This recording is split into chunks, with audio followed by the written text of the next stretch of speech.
Welcome back to week number 5 of ReDefy Academy League. My name is The Small Dog, and joining me tonight on the caster desk is K-Tad. How are you doing tonight? Hi, I'm doing awesome. Nice to meet all of you here in ReDefy's community. I know this is the first time you guys are seeing me on your cast, but excited to see these games and excited to see kind of what we've got going on as we are already underway into the pick and ban between World Class Splash and the other side being up against is Cash Money Esports. So excited to see how these guys play out today. Yeah, Cash Money Esports 3-1 in their Resolve division right now. So looking to take their first win in a series against World Class Splash. World Class Splash, of course, undefeated. Looking to finish this series out and make sure that they're the top seed. I'm pretty sure if they win this one, there's nobody who can contest for that top spot, considering Cash Money's beat the other two teams one time already. So World Class Splash looking to secure that top spot. And just so you guys know, K-Tad is going to be on the play-by-play tonight, and I will be on color once again. Had fun doing that with Mystic, so we're going to do it one more time. But yeah, so we did go through Pro Draft here, so it's the order again is a little bit off, but World Class Splash, just to run down the picks. So they're on red side. They picked Graves Lucian for their first round, Braum Vladimir for their second round, and Lissandra for their third. So Lissandra coming out as a counter to Echo. And for the blue side, Cash Money, they picked Shen as their first round, Caitlyn Echo as their second round, and third round draft was Karma Aatrox. Yeah, I mean, so curious to see how these interactions work out. There was a pretty early pick in the Echo, so I think that is something we can see in terms of what the bans were like going forward from Cash Money. They didn't want the Zoe, they didn't want the Orianna, so they were looking for a matchup to really kind of put the mid laner on, pretty much on a bad losing streak, right? They didn't want Reese's Cup to be able to have an impact early on into the lane. They didn't want to give him a lot of priority, so it forces him onto this utility type of mid laner in Lissandra to where you don't want to let Echo go in on you. It's going to force him to not have kill pressure, but it also does mean that, you're on Lissandra, there is less damage in the composition. Now, obviously, pairing that with the Vladimir, I think, does help things out. It gives them a little bit more kind of that ability to do some things as the game goes on. It gives you that scaling option. When we look at the rest of the comp, 2 ADCs on the side of World Class Splash can potentially be dangerous as time goes on. Absolutely, and pairing that with the Braum and all the backline disruption with Vladimir Lissandra, it's looking like a pretty solid team comp. A good amount of defense in combination with a good amount of team fight ability. World Class Splash has a very strong team composition. Cash Money Esports, though, did come in with a plan. Banning the Ashe out first kind of forced the hand of World Class Splash a little bit. They picked up the Shen first. So an interesting decision for World Class Splash to pick a Graves Lucian. I suppose you pick up the Lucian because that can be a flex towards mid lane. That might have been why Icy decided that Echo was a comfortable pick for him, thinking that, okay, I'm going to go up against a Lucian, and I kind of know this matchup a little bit. But flexing that into the bot lane, definitely not bad 80 carry right now, but not the top pick. So a little bit interesting that World Class Splash decided to go for a Lucian instead of Caitlyn. But I heavily favor Cash Money in this bot lane. Caitlyn Karma is one of the most annoying lanes to go against. They have so much poke, so much utility. So I expect this to be a very difficult bot lane for World Class Splash. And I'm interested to see how Graves affects that to try to make it a little easier for them. Yeah, no, for sure. I mean, especially when we look at what order and when these picks came through, obviously the Lucian in the first rotation, it is, like you said, like a flex pick. It is something that you can expect to see going towards either mid lane. Very rarely, actually, these days do we see it going down to the bottom side. So I think that adds a little bit of interesting, in terms of dynamic of what can be done. Because on the other side, right, Caitlyn gets picked up early in the second round, right, as the B2 pick. So that means, all right, that locks in the bottom lane. But I think what's smart about this is that once Cash Money sees that a World Class Splash has locked in Lucian Braum, that's a very kill heavy, that's a very engage heavy composition or bottom lane coming out from their side, that they, I think, are smart to pick up the Karma at blue 4, which gives them, instead of this all in or just this kind of Kaichi back composition. It's very much so heavy range. Like they outrange you completely. Lockman and Smize, they are two, they're on characters that they don't want to get into a fight. They're totally fine at keeping you at bay, at keeping you at arm's length, poking you down, and forcing you under your own turret if that's what they want to do. And it almost makes it to the point where Dabe and Chilapi, they have to just go in the second they see an opportunity. Otherwise, they're just going to lose their health bar and slowly get whittled away. Yeah, absolutely. And I think World Class Splash drafted to that bot lane just a little bit. You saw the Samira ban coming out as well as Taric, Morgana in the second round. So they definitely, picking up that Braum, they basically showed their hand a little bit and decided, okay, we don't want Morgana in this draft. We don't want the possibility of we get Braum stacks on and then somebody gets black shielded. And Lucian Braum was one of the original combos when these champions were first coming out because Lucian has those double taps. He can get a lot of procs from the Braum passive down. All you have to do is hit him with a Q, hit him with an auto, and then Lucian can follow up with 2 autos really quickly.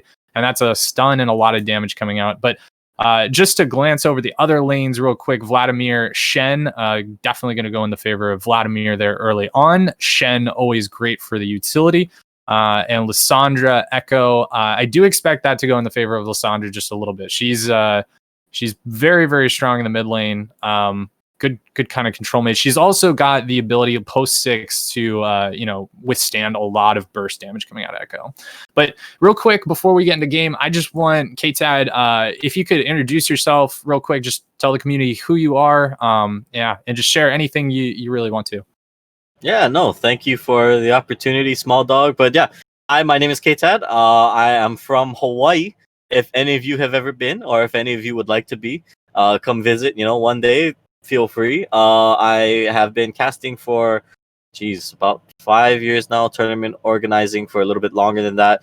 These days, I mostly produce. So you can find me at a bunch of other amateur orgs. I think primarily right now the big name that I produce for is Risen Champs.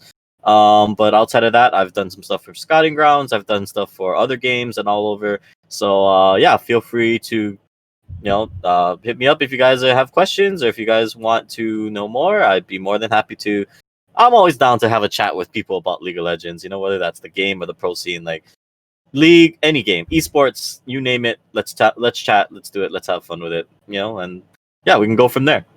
That's awesome. Well, I'm super happy to have you tonight. I hope you guys show some love in chat for KTAD. This should be a pretty exciting series. Both teams at the top right now. So whoever wins this, it's either going to cause a potential tiebreaker or it's going to confirm that World Class Splash is the top seed here. Be sure to post in chat who you're voting for. There should be a poll up. And let us know who you're showing support. I'd love to see that a little bit as we get into game here. But yeah, really exciting game tonight. I think these are likely to be our first and second seed. If I had to make a prediction right now, World Class Splash, they've looked really strong in the games I've cast them. Cash Money, this is the first time I'm actually seeing them.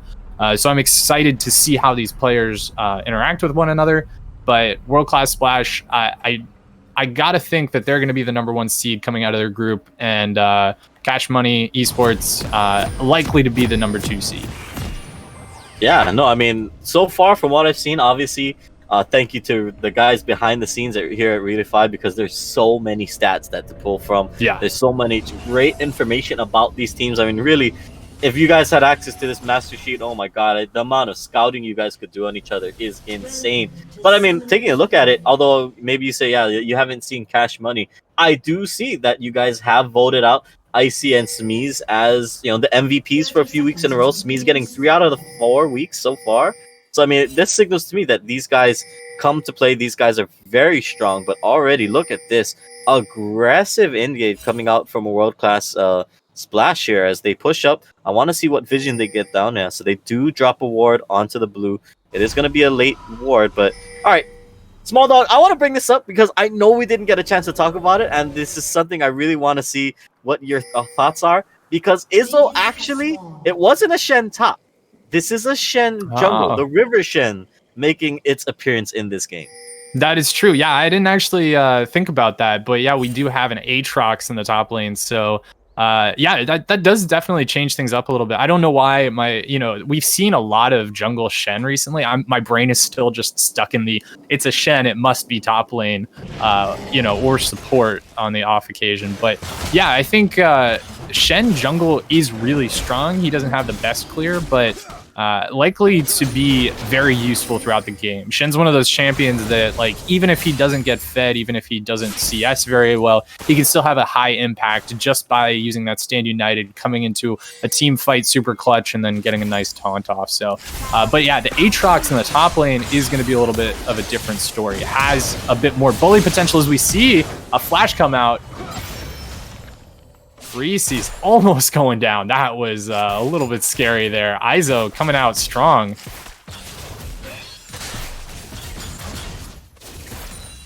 Okay, Tad, did I lose you? Or am I lost? You have not lost me. I am here. Sorry, we seem to have had a little bit of a audio problem, but it's a-okay. But yeah, I mean, looking at that, that is the power of the River Shen, right? You can go for that level 2 cheese. You can go for just that flash taunt play. And now, I mean, Icy, let's talk about this because it gives him so much priority on the lane against a Lissandra who, one, not only blows her flash in that, but now she has to TP back to lane just to try and maintain pressure. Yeah, Cash Money definitely taking a trade there. Izo saying, all right, I'm going to blow my flash. Reese's Cup having to blow the flash, now the teleport as well. So lane priority should go heavily in the favor of Cash Money Esports. And I think that's a trade you definitely want to take now. You see a small CS lead, not anything super substantial, but yeah, it's a slight favor going towards Icy. And that's really what you want to see on this Echo. You want to see him get powered up and make it through this early game just fine. Yeah, I mean, and that's where, right, if you can get that kill pressure, if you can make him a threat, he is somebody, or Echo as a champion is someone that can really take over the game, even though Reese's does pick up a defensive.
Yeah. Okay. Oh, okay. Gotcha. Looks like we might be coming back. And we're back. I think we're back.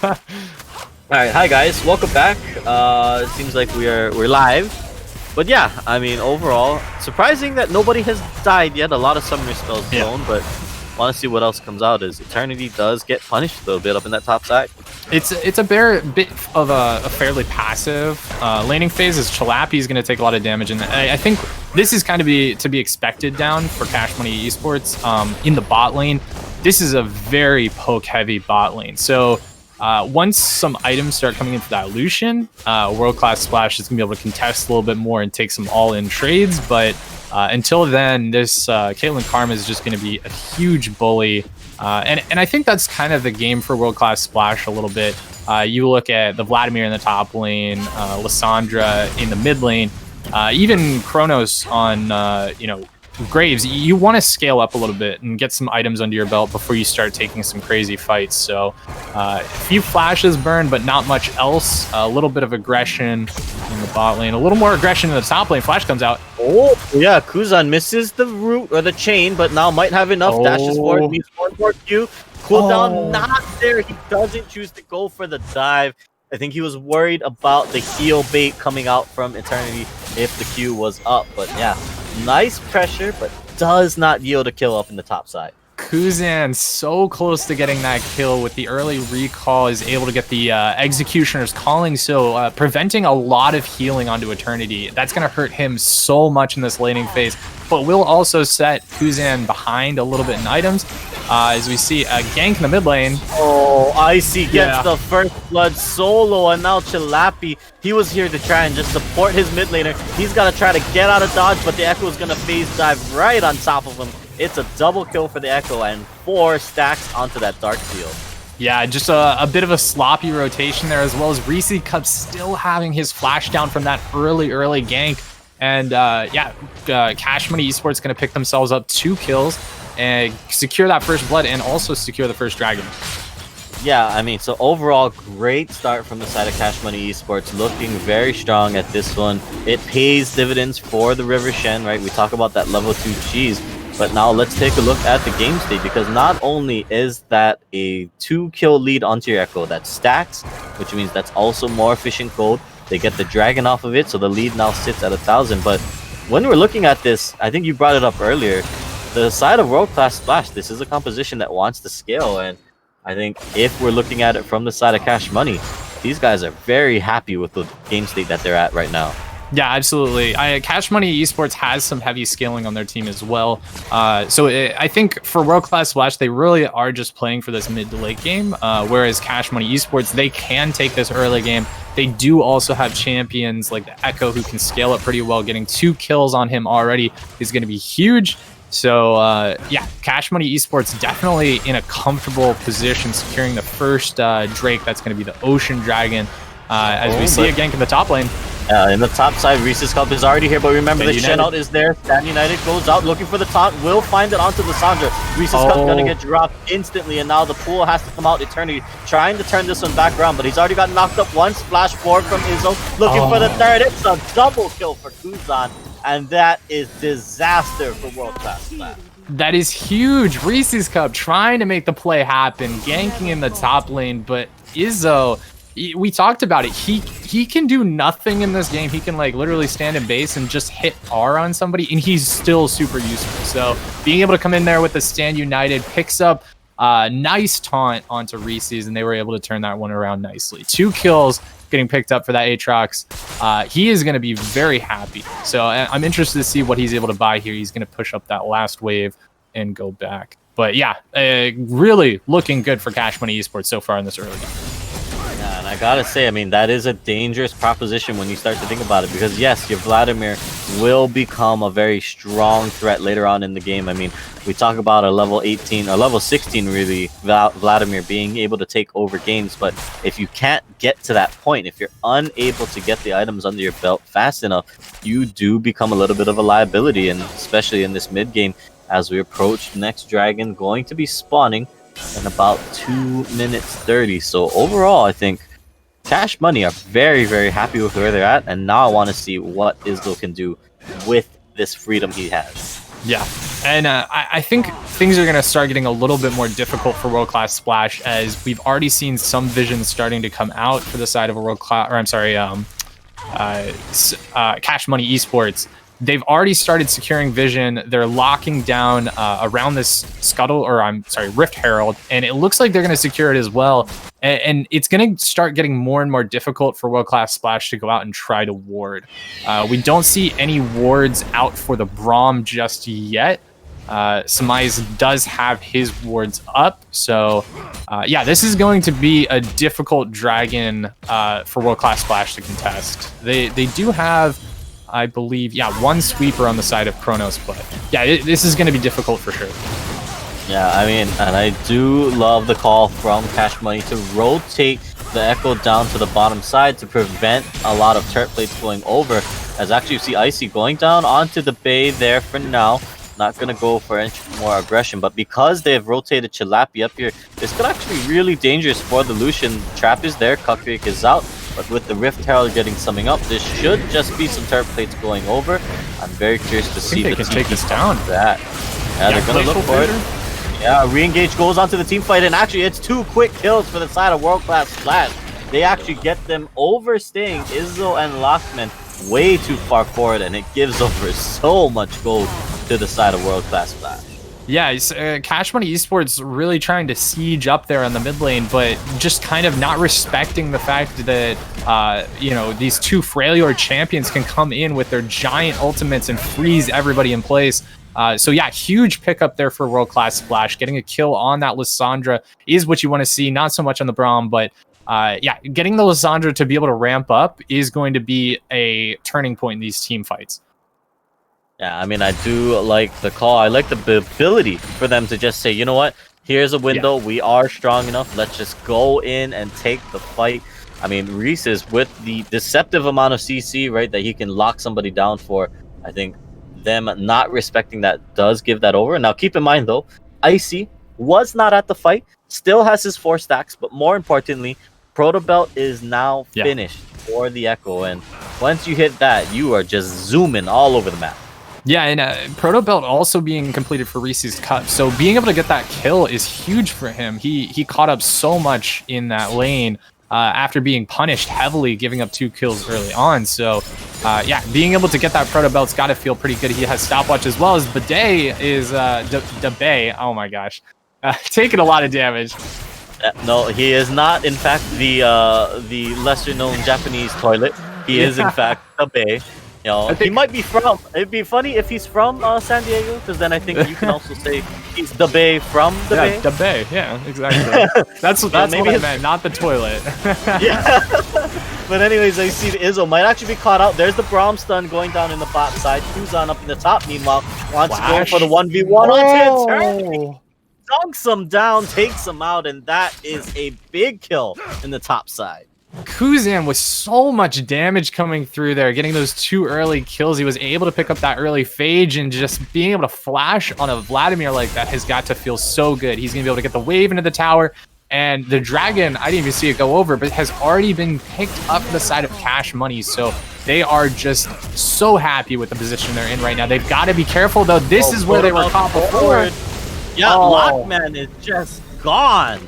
The Proto Belt into the Glacial Tomb, into the Glacial Fissure.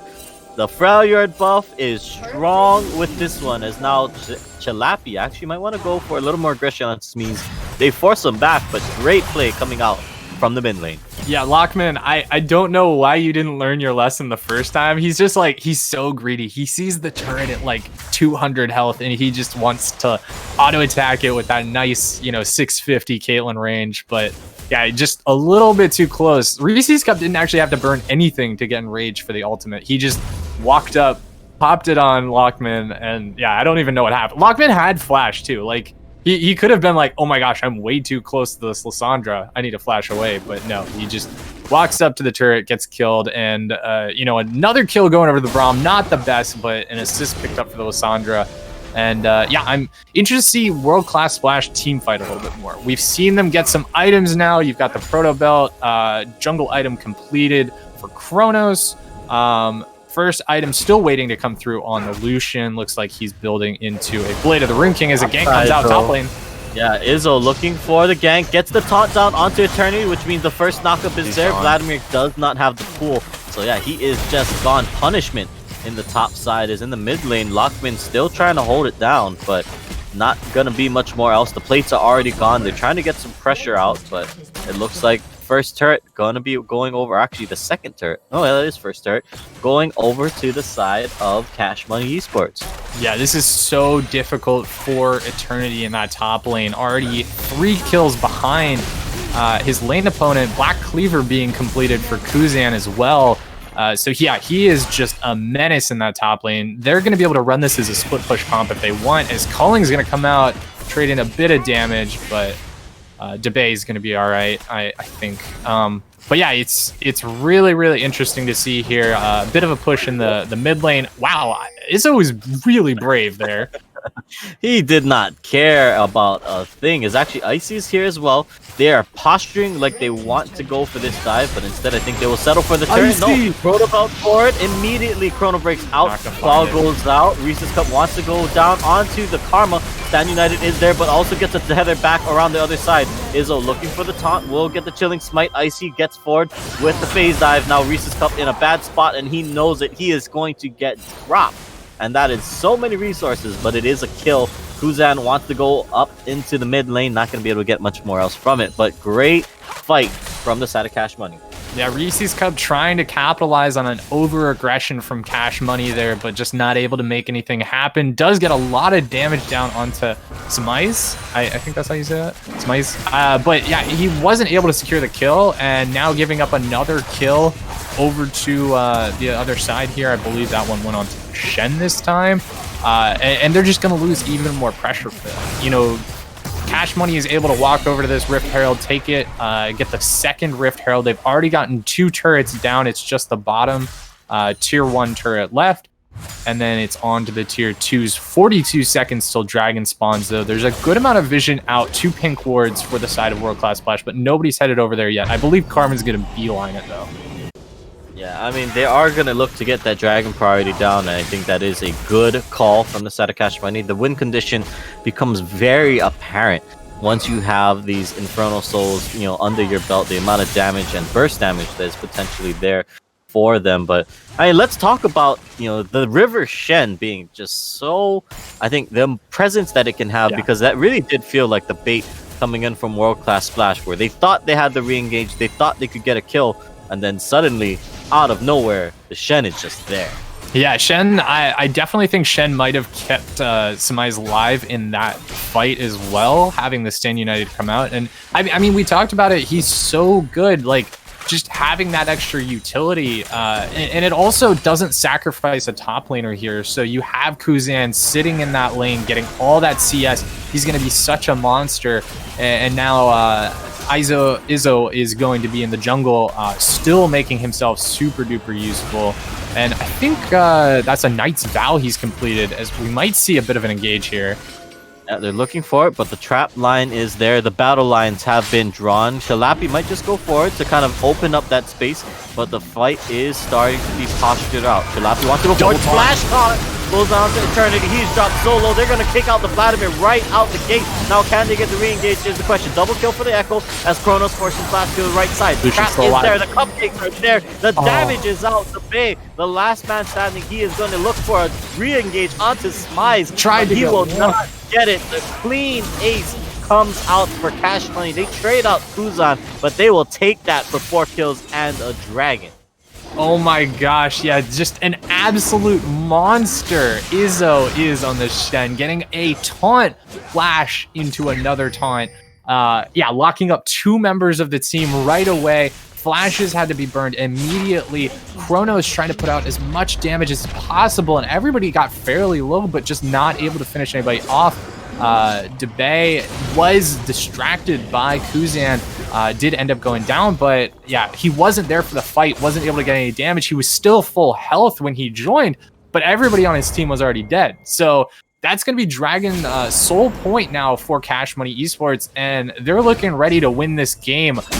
Just about just under 8K lead here. I think, honestly, Cash Money Esports might have found World Class's number in this one.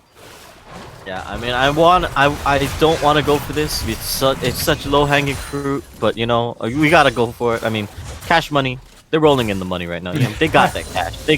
They are holding the bags of gold as they just walk on through this game. And really, it's kind of a scary prospect to think about it, because this is a team composition that went ahead is absolutely devastating, right? Aatrox, Echo, Caitlyn. Oh my god, actually, I say this 4v1 right now. Yeah, wrapped up. They're actually going to go for the 2v1 play. Taunt's going to miss, so that means he's going to go down. That's actually some big shutdown golds going over to the side of World Class Splash. But, alright, never mind. Caster Curse is real. We talk about him, we praise him, and just like that, they int it up the top lane. Yep, exactly. That's exactly how I feel. As the flashes that are going to come out here, Glacial Fissure not going to land, though. And yeah, Caitlyn using her flash, learning from the first 2 attempts, actually being able to make it out of that mid lane. And now a Siege might come out for World Class Splash. But yeah, you said it. Gold going over to the side of World Class. Eternity got himself a shutdown, as well as Lucian on Debay. Or I'm sorry, Debay on Lucian, getting himself a shutdown. So a lot of gold going over to the carries. And yeah, I think Cash Money Esports getting a little bit overzealous in that top lane. Kuzan, you're fed, but not quite that fed. So maybe back off just a little bit, you know, just dial it back 1 or 2 notches. But I think they still do have a very solid lead here. They've just got to be careful and not get too overzealous. Yeah, I mean, that's one of those moments where you're looking for the vision and there is none, but you're just still very stubborn and wanting to be greedy, I think, going for that top lane farm. It's like, yeah, I can do this. Walks into the jungle, not realizing that, oh, the entire team is here. It is a sort of like a feels bad moment. But looking at it here, I do agree. 2 minutes on the next dragon, so that will be Infernal Soul if they're able to get it. And if you're on the side of Cash Money, I mean, oh no, Icy actually goes right onto Reese's, pops him to half health, forces out the flash and the proto belt. Not what you want to see, because now it is a bit of a rough spot. Reese's will not have that ability to close the gap so heavily and CC lock somebody down. As once again in the top side, oh no, early pull from Eternity. They missed the taunt. Not going to be able to go for much more, as now reinforcements have arrived. But yeah, they're just going to walk it out. Yeah, and a great response there from World Class Splash, but this is what you want if you're Cash Money Esports. You want to go top lane, draw the pressure, and then have people in the mid lane, bot lane to, actually execute when 4 men have to respond to Kuzan alone in the top lane. I think right now, though, World Class Splash, it's got to be in the back of their mind, that Dragon Soul. If Infernal Soul goes over, this is probably a pretty big win condition for Cash Money Esports. If you're able to get that on Lockman, Icy, playing the Echo, and Kuzan as well, that's just a lot of extra damage coming through. And I think World Class Splash is going to want to contest for this fight, even if it is their last fight. As we see Echo being aggressive once again, he has so much damage on him. But yeah, I wanted to touch again. Locket now getting completed on the Shen. Knight's Val hooked up onto Lockman just to give him that bit of extra armor, try to keep him alive in these team fights. And I got to give props to Izzo, playing an absolute team player here as we see the engage in the bot lane. Stand United teleport. Once again, Kuzan, 1 man among 3, but this time already the Stand United is there, but Icy has also joined the party. They have even numbers this time. It's not a 2v4. Smize on the top side almost gets picked off by the Bay, but now Eternity has TP'd back to the fight. They're looking to try and get onto the Vladimir. He has not enough heal. The Bay trying to turn this around, but he is also going to get wiped, and with 10 seconds left, that is Infernal Soul and the team fight and the ace going over for Cash Money Esports. Yeah, everything going in the favor of Cash Money right now. They got the full ace. They're going to get the Dragon Soul completely uncontested. Kuzan's up there looking at Baron saying, hey guys, come on in, join the Baron. The water is nice. And yeah, just absolutely masterful play on the Shen. Izo getting a 2-man taunt there. And World Class Splash, they're trying to make these picks. They're looking for Kuzan. They got him once before, but just not being able to respect the amount of global presence that Shen brings to the team. And now they're going to try to respond to this Baron, but it's below half health. Kronos, he's not quite there yet. They're actually doing this a little bit slower than I think they would have liked. The Sandra damage is there. Izzo taking a good chunk of damage. Shield will go up, so that does not mean that he goes down. So, yeah, Baron and the Soul for Cash Money. I mean, truly, they are well poised to, I think, end this game within the next 3 minutes. Just looking at the power play, looking at the stacks. I mean, Icy is a man with 10 pages in the book.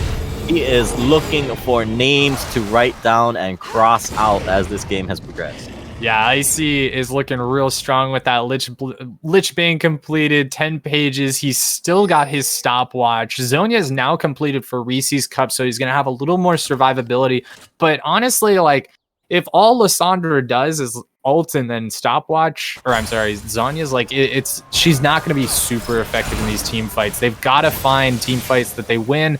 And at this point, being so far behind World Class Splash, they need to wait for Cash Money to make a mistake. Honestly, catching Kuzan out like that's what you got to do, but you got to keep that vision up. Make sure that you're controlling and understanding where the other players are. And I think if Cash Money Esports plays this correctly, if any number of World Class Splash goes to one lane, they can just respond by pushing down the other lanes.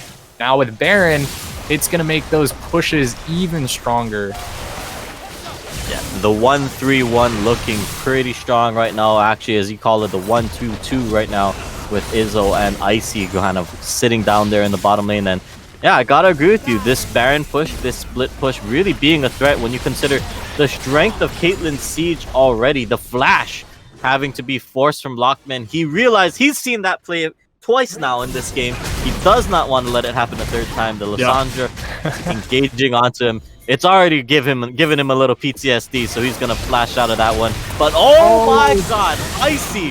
What is that damage? He gets the kill, Chrono breaks out. That's the smooth criminal if I've ever seen it, and he just walks on out of that one. Free kill, pages in the book, and now the siege can continue. As, oh, here comes Reese's, wants to go on to the Caitlyn. Lockman doesn't have his flash, keep that in mind. They stun him up, but the shields from Karma keeps him alive. Smize is there. They're going to maybe look for a taunt onto the Vladimir. Yes, they do. The auto attacks, the smite comes through. It's a kill and disaster all across the rift for World Class Flash. They're going to try and salvage it in the top side with the Babe, but that might not be enough. This could be game number 1 going over to Cash Money Esports. Izzo is absolutely smurfing this game, doing so well on that Shen. I've seen him land so many, like, you know, game-defining taunts.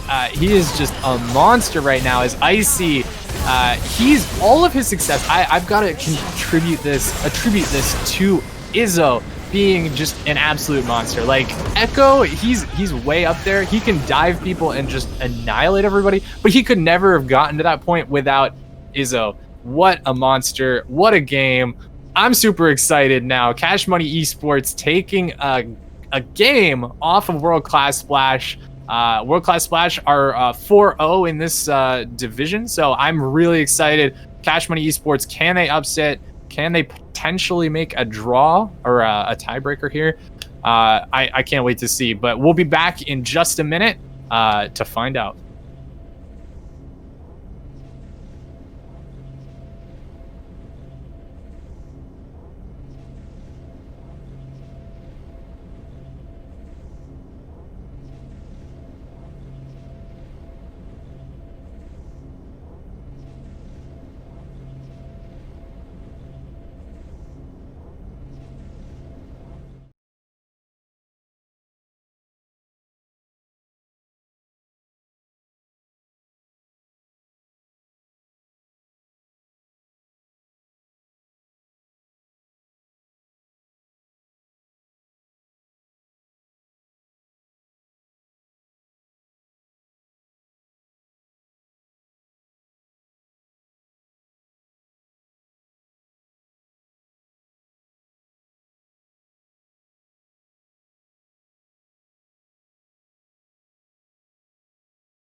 run it back.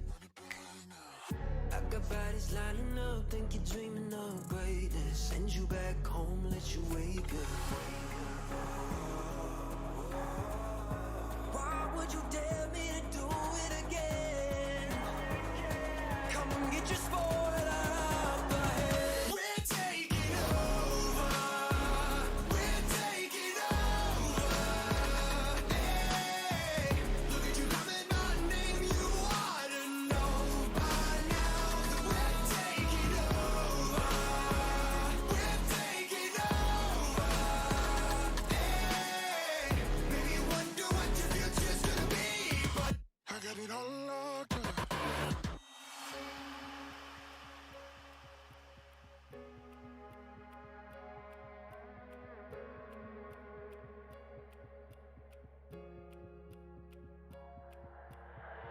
在以后，除了这傻子，还有其他吗？我左右，键盘琵琶在时间滴答着，还不够。你的固执让我来守候，哪怕太迟也不想以后。就在这时放肆的挑逗。I got the heart of a lion, I know the harder you climb, the harder you fall. I'm at the top of the mountain, too many bodies to count. I've been through it all. I had to weather the storm to get to the level I'm on. That's how the legend was born. All of my enemies already dead. I'm born, I'm ready for war. They know I'm ready for war. I told them we're taking over. We're taking over. Hey, look at you calling my name. You ought to know by now that we're taking over. Hey, maybe you wonder what your future's gonna be, but I got it all locked up.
All right, hello everyone, and welcome back here to ReDefy's Academy League, I believe is what it's called. But we are into game number 2 between World Class Splash and Cash Money Esports. Once again, my name is K-Tad, and joining me is, as your, I believe, regularly scheduled, one of your regularly scheduled casters, I'm Small Dog. Welcome back, man. Are you ready for game number 2? I'm super hyped. Cash Money Esports, kind of an underdog in this match here. They lost their first set against World Class Splash. Can they do it? Can they bring it back? I'm a believer now. I actually I voted for them in the Twitch chat for the last poll, just kind of like as an underdog. I was like, you know what? I'm a vote for them, just because, I want them to win, and I want this to be a really interesting series, and they did. I honestly love it. So, getting into game number 2 here, I want to go over the picks real quick. Cash Money Esports in the pro draft here, they got the Echo first pick. So World Class Splash, scared of it, obviously. They've got to be after that last game. He had the most damage in the game, but they ban out the Tarek, Shen, and Caitlyn. So we're not going to see the Shen in the bot lane. Caitlyn, I think a great adaptation. You do not want to have to deal with such a lane bully in that bot lane. But that does leave the Echo on board, so they're going to be able to pick that up first. Their second 2 picks were Ezreal Bard, Set Fiddlesticks as their last 2, and then World Class Splash, they picked up Orianna first, so revealing that mid lane really early on. Senna, Soraka as their second 2 picks in their bot lane, and then Hecarim Kled as their last 2 picks. So I'm kind of surprised that Hecarim has gone so far through this draft, and World Class Splash feeling comfortable picking that up, seeing as like Graves, Olaf both got banned in this draft. So a really, really strong pick that I would actually say fares decently against Fiddlesticks, early on, and definitely has a high team impact. Yeah, I mean, when we're taking a look at it, right, I mean, these are very late jungle picks like you're talking about, but I do want to say that the way that they got picked up is kind of interesting because it feels like so much of the priority in this draft really went down to the bottom lanes, right? We see the bottom lane and the solo lanes, right? It's a first pick mid laner from the side of Cash Money, and it's followed by immediate R1 Orianna for Reese's Cup. Now, last time out, we saw this band away from the side of Cash Money, knowing that they didn't want to see the Orianna played into the Echo. So I think I like the adaptation from World Class Splash to pick it up as soon as they can. Now, the thing that I think is really interesting, though, is the Senna Soraka bottom lane. It's not something we commonly see. It's not a common lane that really gets picked up a lot. But when you consider that, all right, they grabbed the Senna at R2, so that's fine. It says safe bottom lane, right? It has options. You're picking the Soraka into the Ezreal Bard, which traditionally not a very kill heavy, not a very threatening bottom lane. I mean, it adds for such an interesting matchup, I feel, when you're looking at Senna Soraka. Now, obviously, it's probably a resident sleeper in sense of everyone's just going to heal each other. But hey, as the game goes on, that's where, I don't know, the interactions that Soraka can have as well as Bard, maybe it makes this game just a little bit more interesting. Yeah, I think Cash Money Esports, their pickup in the Bard specifically is going to make things a lot more difficult for the Kled.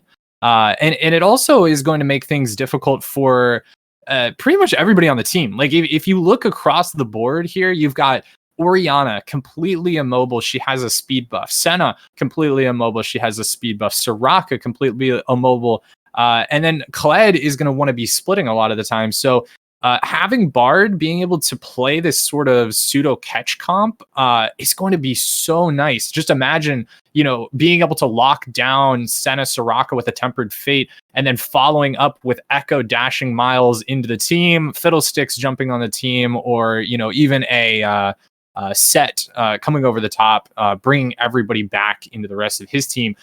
Cash Money Esports has a really good comp, but they do have to be careful of the team fight potential that World Class Splash has. So I think Cash Money Esports, they're going to be looking for really unfair fights. They're going to be looking for those, Kled is caught in the top lane. We're just going to go kill him real quick. And now we have numbers advantage. Now we can take, the fights that we want. But World Class Splash, they have the ball delivery system.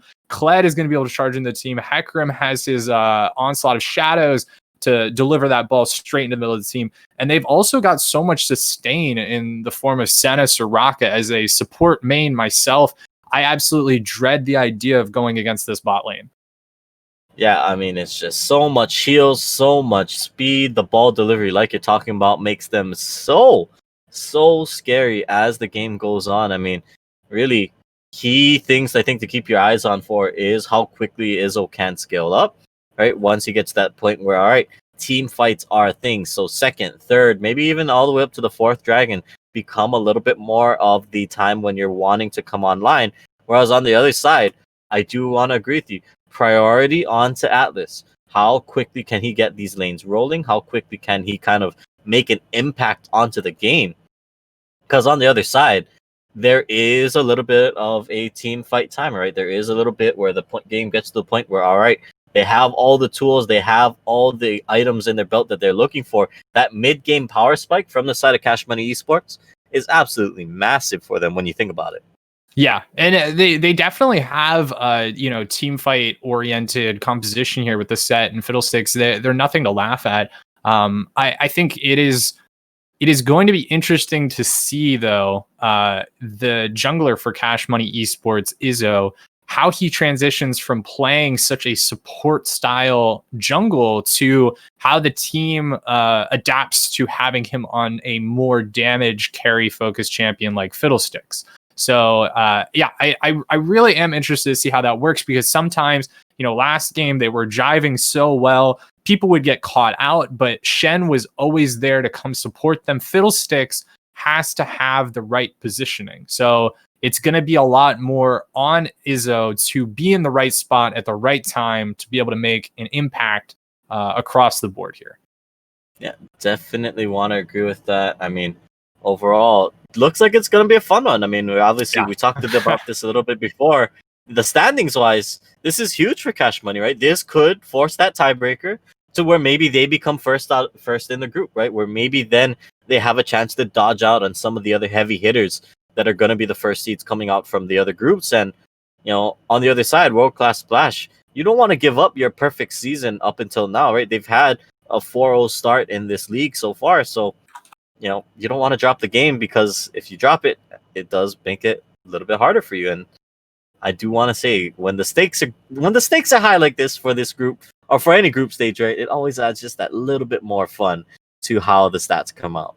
Yeah, and I think this group is a little bit underrated too. A lot of teams or a lot of players, a lot of the teams that I've seen, I would rate these guys kind of lower, especially earlier on, casting earlier weeks. Both World Class Splash and Cash Money Esports, I didn't think either of them was the best team, but honestly, Cash Money Esports has shown that they have some really good draft theory here. I think they drafted this very well. And World Class Splash, World Class, an organization that has been around for a really long time, knows their stuff, and I think that they're going to definitely have a good support around them. So I think both of these teams may be a little underrated by a lot of people. Because we do load in here, and let's see. Yeah, we want to see what can happen out as the game goes on, but it looks like we are loaded onto the Rift, and we are going out in force. Now, things we didn't really get a chance to talk about in Champ Select, the triple TP now coming out for the side of Cash Money Esports. No surprise, I think, to anybody there, considering that once you're the Ezreal and you say, oh, I'm laning into a Senna Soraka, like, this is the freest TP I think he's ever got.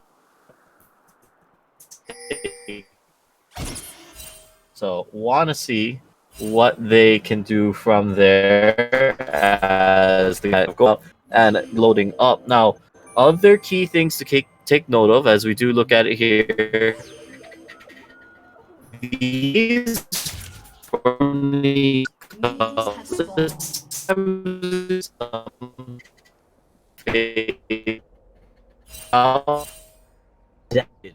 focus tech. Bear with us. We are dealing with some technical difficulties, guys, but we appreciate you guys hanging in there as we are loading up in and forward. But all right, I have Small Dog back. Everyone. Yeah, I'm here. I was so worried that it was my internet lagging out, and I was like, oh my gosh, no, not again. But yeah, it seems to be a problem with Discord here. So yeah, it might just be some server lag. So we might be able to get that changed over here shortly. But I did want to discuss real quick. So if Cash Money Esports here does win this set, they will be facing a one-game tiebreaker to decide who gets that first seed out of the group and who gets the second seed. So, I think that will be played after week 6. But yeah, that is super duper exciting for World Class, for Cash Money Esports. Of course, both of these teams do have to win their next week. Their next set, so they both have to stay even or both lose it, of course. But yeah, that would be absolutely exciting, and I can't wait to see that. As wow, a lot of damage coming in top lane. the brawling going on up in that lane is Lockman. a little bit more of a damage potential. But now Izzo is here. They're going to force off Scarl. The chains come back. The tether is there, but they don't have the damage quite yet. They almost pick up a kill into bot side. Haymaker is there. Flash. Flash in. There's the kill. He goes down to the minions and the turret. It's a trade for one, but man, that is an opening. I think you kind of take that. I mean, it's a little bit awkward here. You know, Eternity is able to get his teleport off, so he will be able to pick up all that CS. And the wave is actually in a really bad spot right now for Kuzan. Hecarim now finishing up his red buff, very low on health, but he could visit top lane here soon.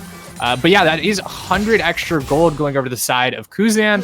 That top lane, he has played so aggressively and so well. Getting so many of these solo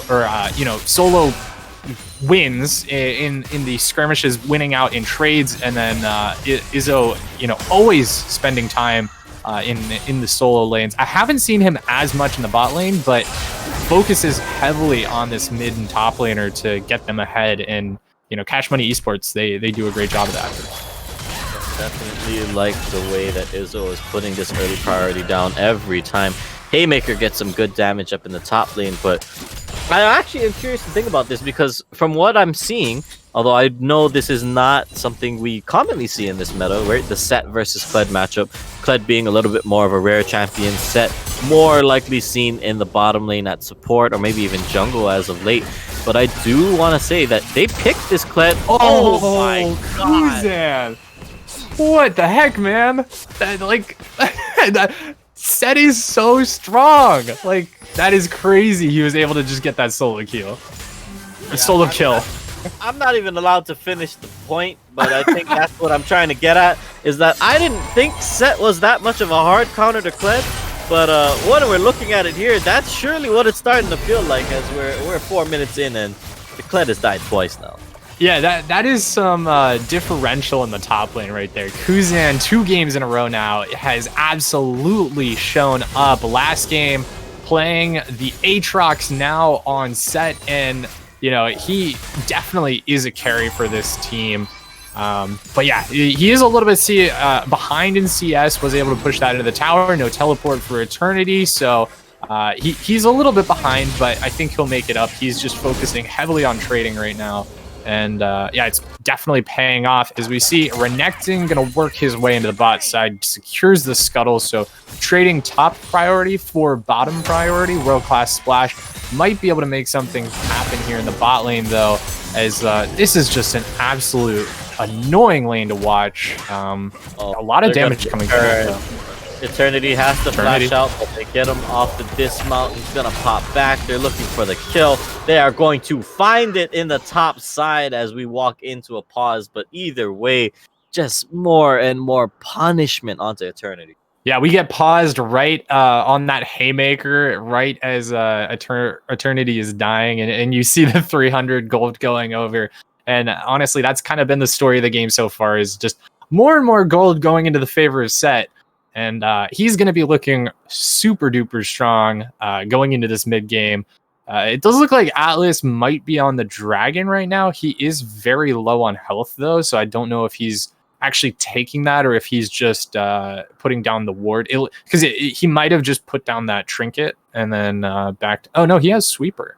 So, no, I don't think that is his ward. He might be taking the Dragon right now. It might be pretty low. So, but yeah, it will be a trade for a Dragon, at least, for world-class splash. That's kind of the one thing that's nice for them, is they are getting that macro play. But you've really got to take a look at this top lane. How do you stop this bleeding? In my opinion, I think you put Eternity on a safer laner. Like, put him on something like Ornn or any tank, really, and just try to keep him alive through the laning phase, because Kuzan is not a man to be trifled with. Yeah, I mean, the guy is definitely starting to really steamroll through this, as we do see. Yet the Dragon does get picked up by Atlas. So overall, you can say that they at least got that objective. Yeah. Hecarim is able to, I think, solo that out because of the passive healing he can get from his W, and alongside the rest of kind of his kit being able to just early on get those kills or get that dragon pressure. But looking at it here, actually Atlas finds Izzo in the top side jungle, so they are going to fear him over. He needs to get to the blast cone, will not be able to do it. Actually pops himself back onto the Krug side. Remember, Izzo does not have flash, so it looks like he's just going to try and stall for the execute. Needs to wait a little bit longer. Turret shot is there. Yep. Yeah. Atlas picks up the kill. I think too aggressive maybe from Izzo. Yeah, so Izzo, again, we talked about it, you know, he's got to be on top of his positioning there and just being a little bit caught out, a little bit too greedy, putting Prio on the top lane very heavily, but yeah, it just didn't pay off there for him and, you know, getting caught out, taken down. But yeah, I think Cash Money Esports, despite the kill going over, they still got a lot going in the favor of them. Phage did get picked up now. We are looking at the bot lane, though. I do want to touch Debay has picked up a substantial CS lead, almost 10 CS up on his lane opponent. And that's going to be pretty big going into the mid game here. Again, I do want to preface this with they're very immobile. And if once Fiddlesticks hits 6, which he just got, once he comes down to this bot lane, if a nice place Tempered Fate lands, they're both going to die so fast. But yeah, this lane at least is gonna continue to swing in the favor of World Class Splash, if I had to guess. Yeah, I mean, definitely. So it's Ezreal that's going tier. He needs to stack, whereas on the other side, I want to say the Bay can just really kind of go for that early AD because he is more of the scaling character, right? The Senna, obviously, you just wait to get stacks and then you wait to become more of a menace as time goes on. And now we see in the bottom side, Lockman in a little bit of trouble. They don't quite land the root, so they are just going to push him back for now. But still, overall, I think if you're Cash Money Esports, you're actually pretty happy with the way this is going right now. Fuzan once again in the top side trading it up, but doesn't see much more else coming out of that. I mean, overall, the 1k gold lead, not the worst thing in the world. Icy now, damage onto Reese's, but overall, like I said, they're just chilling. They're vibing right now. Yeah, just CSing up for the mid game. Reese's has to flash out though, and yeah, so I think doing the right thing here. Cash Money Esports level 6 is going to be coming out for Bard soon as the kill might come out. Chrono Break has to come through. Oh my gosh, that was so close. Yeah, Dawning Shadows does have to be used though from the side of the base, so be huge they don't here. get it. But that's the Tempered Fate. Izzo's here with the ultimate Crow Storm. They're gonna get Chilapi first, and they're gonna try to chase down the Babe, but with that Shadows, they should be able to get. He should be able to get out of there, but. Oh boy, that is the play you were exactly talking about there, Small Dog. I mentioned it early on, and I just watched it. Like, they literally waited until Samize was level 6, and they were like, all right, we got the combo, let's throw the combo. And yeah, 2-man lockup in the Tempered Fate, and Fiddlesticks jumping over the wall. That was perfectly executed now. This lane that was falling heavily in the favor of World Class Splash is now going to be broken wide open, evening up the CS difference now. Executioner Calling is going to come out for the side of Ezreal as we see an engage onto Icy here. No Chrono Break. No Chrono Break, taking a lot of damage, going to force back, gets to his shield. TP comes down from that's well Lockman.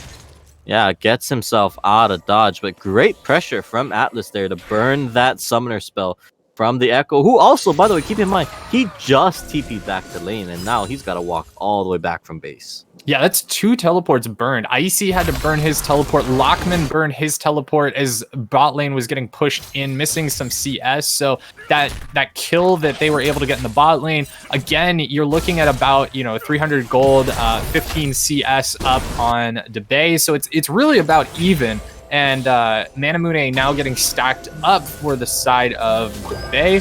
So honestly, I would say Lockman is just a little bit further behind despite getting that kill. But again, I think it's going to be a refresh, repeat once Temperate Fate comes back up. Fiddlesticks is already in the bot lane.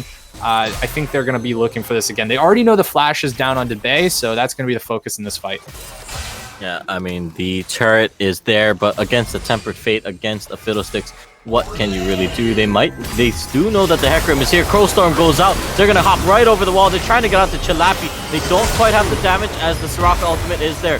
There goes the Tempered Fate as they're trying to buy time for the rest of the TPs to come out. Eternity wants to chase it down in the back line. He will find Lockman 1. 4 members up. They're trying to escape now, but the Shockwave is there. Double kill for the Clan. Kuzan now trying to find the kill on the backside. He's gonna Haymaker onto the Soraka, but Icy gets dropped. It's just the Bard. Smize just needs to get out of dodge, but Atlas is going to try and chase him down. There's the spin now. Kuzan on the wrong side of the map. Eternity is going to chase him down as well. They just go from bad to worse. Kuzan needs the stun. Will go for the big haymaker. He gets one. Shot. He punches him in the face. The rest of the team's on Dragon. Keep that in mind. Kuzan trying to stall out as much as he can. Haymaker should be back up in just a second as he's trying to get some shield down.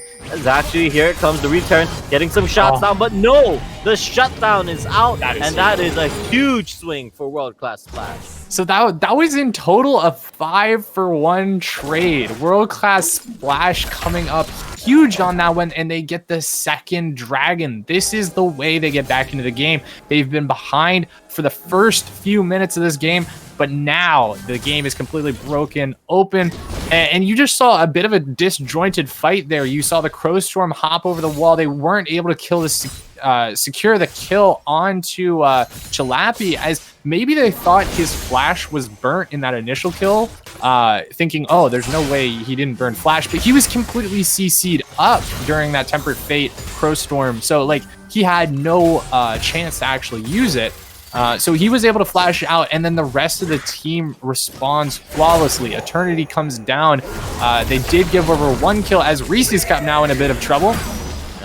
What a pause. That is such a bad time to pause. That is unfortunate. I actually don't know what the pause, the reasoning is. We will find out hopefully soon. But yeah, I mean, Reese's, the Shockwave comes down, but Izzo was already channeling the Crowstorm, so he's going to be able to get out of that one. It's only going to rotate Icy. And actually, I think Icy, with where he was, that might be a Shockwave that puts him closer to the Orianna than anything else, as we're about to see the resume in 3, 2, 1. There we go. Icy stunned up. They do have the Hecarim around the side, but they've already picked up the kill onto the Orianna. Now trying to turn it around. 2v2. Atlas is here, but here is Kuzan as well. They're getting damaged out onto the Hecarim. There's the Chrono Bake. There's the damage, as now Eternity is trying to pick up the kill on the backside of the fight. Icy still chasing it out, but there is a Bard joining the fight. Smize just looking for the stun, and he will find it.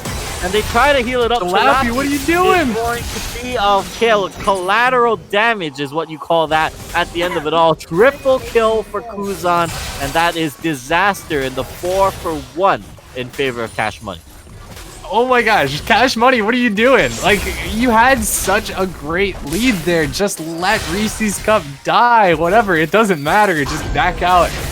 But they overcommit, and Chilapi just using that passive, maybe just a little bit too much movement speed, and throws himself in there to die as well. So 4 kills getting picked up for just the 1 for World Class Splash. So 2 explosive fights there, and honestly, they weren't even team fights. It was like one member. It's like in an action movie where there's a samurai and a bunch of ninjas. They all go out one by one, and the samurai just takes everybody down. Like, it makes no sense why anybody would do that, but both teams showing that they can be the inverse ninja law, as dying repeatedly there, as we do see a lot of members showing up in this bot lane right now. Yeah, absolutely a lot of chaos going down. They did summon the Rift Herald. Keep in mind that was a byproduct of earlier in the game when Atlas was able to pick it up. But yeah, I definitely love that analogy, because that is true. That is what we have seen. These team fights have not been coordinated. They've been very disjointed. And I think really either side, both sides really, have to clean this up if they want to be able to do anything else now. Keep in mind, Tempered Fate was burned to stop Shelly from being able to get that full damage off onto turret number 1.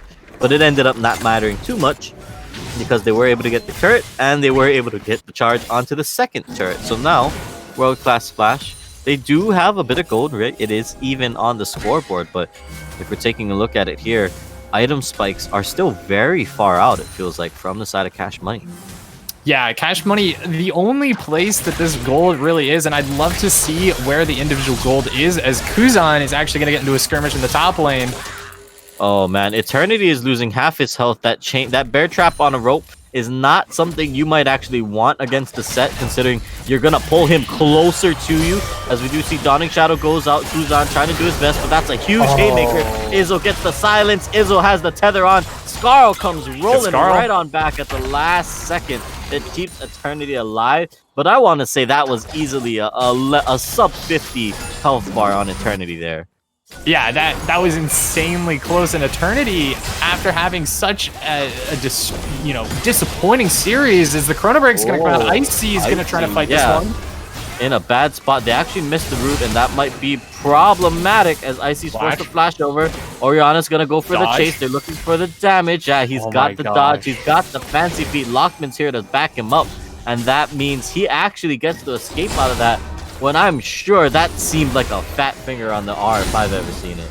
Yeah, that was a little bit weird there. Icy, though, I got to commend him for, being able to dance around that Orianna ball and get himself out of there. So not giving up a kill is really big. But just to finish my thought earlier, Eternity has had such a rough series. He is actually doing decently in this one, and it's got to feel pretty good for him after last game on that very disappointing Vlad game. But Kuzan, we said it before, I'd love to see the individual gold here, but he has got to have the majority of the gold for this team right now. It's 27k to 27k as Jungler is going to get into a skirmish as Dragon's being taken. Chalapi, you're probably not the tank, man. Yeah, Chalapi, she's actually trying to kind of back up a little bit, just keeping her team alive. But look at the way the side of Cash Money is splitting up the pit. They've got to force world-class splash around and to play around their angles because they just know this Fiddlesticks is looking for the flank. Yeah, he's still there, and Atlas is reading him like a book, making sure that Fiddlesticks is not able to get anywhere near this. This is a super important dragon for World Class Splash. This will put them on Soul, and this Ocean Soul is just so annoying. If they're able to secure this, it's going to be huge. Executioner's Calling is completed on Lockman, for that earlier on dealing with the Soraka. So it is going to be useful, but you just don't want to give it over in the first place. Here he goes. Showstopper goes down right onto Chalapi. They're going to find the auto attack, and that is the Soraka down. The heal bot is gone. Instead, Lockman going to get chased out on the left side by Atlas, but the Tempered Fate keeps Kuzan alive for just a little bit longer. Can they stall the fight out is the question. Is now in the backside. Icy finds not the kill onto the Babe, but instead forces him back around. Icy now full health, looking to join the fight. Reese's Cup going to try to back out of this one, but remember, the chase is there. Eternity, meanwhile, in the middle of the entire team, trying to stay alive. They get the wish out finally as the Soraka has respawned, but there are blinking health bars across the map. So many people are low, so many people trying to stay alive, but somehow it's only a 2 for 2. The Dragon's this does mean Dragon, gets to go over the Cash Money.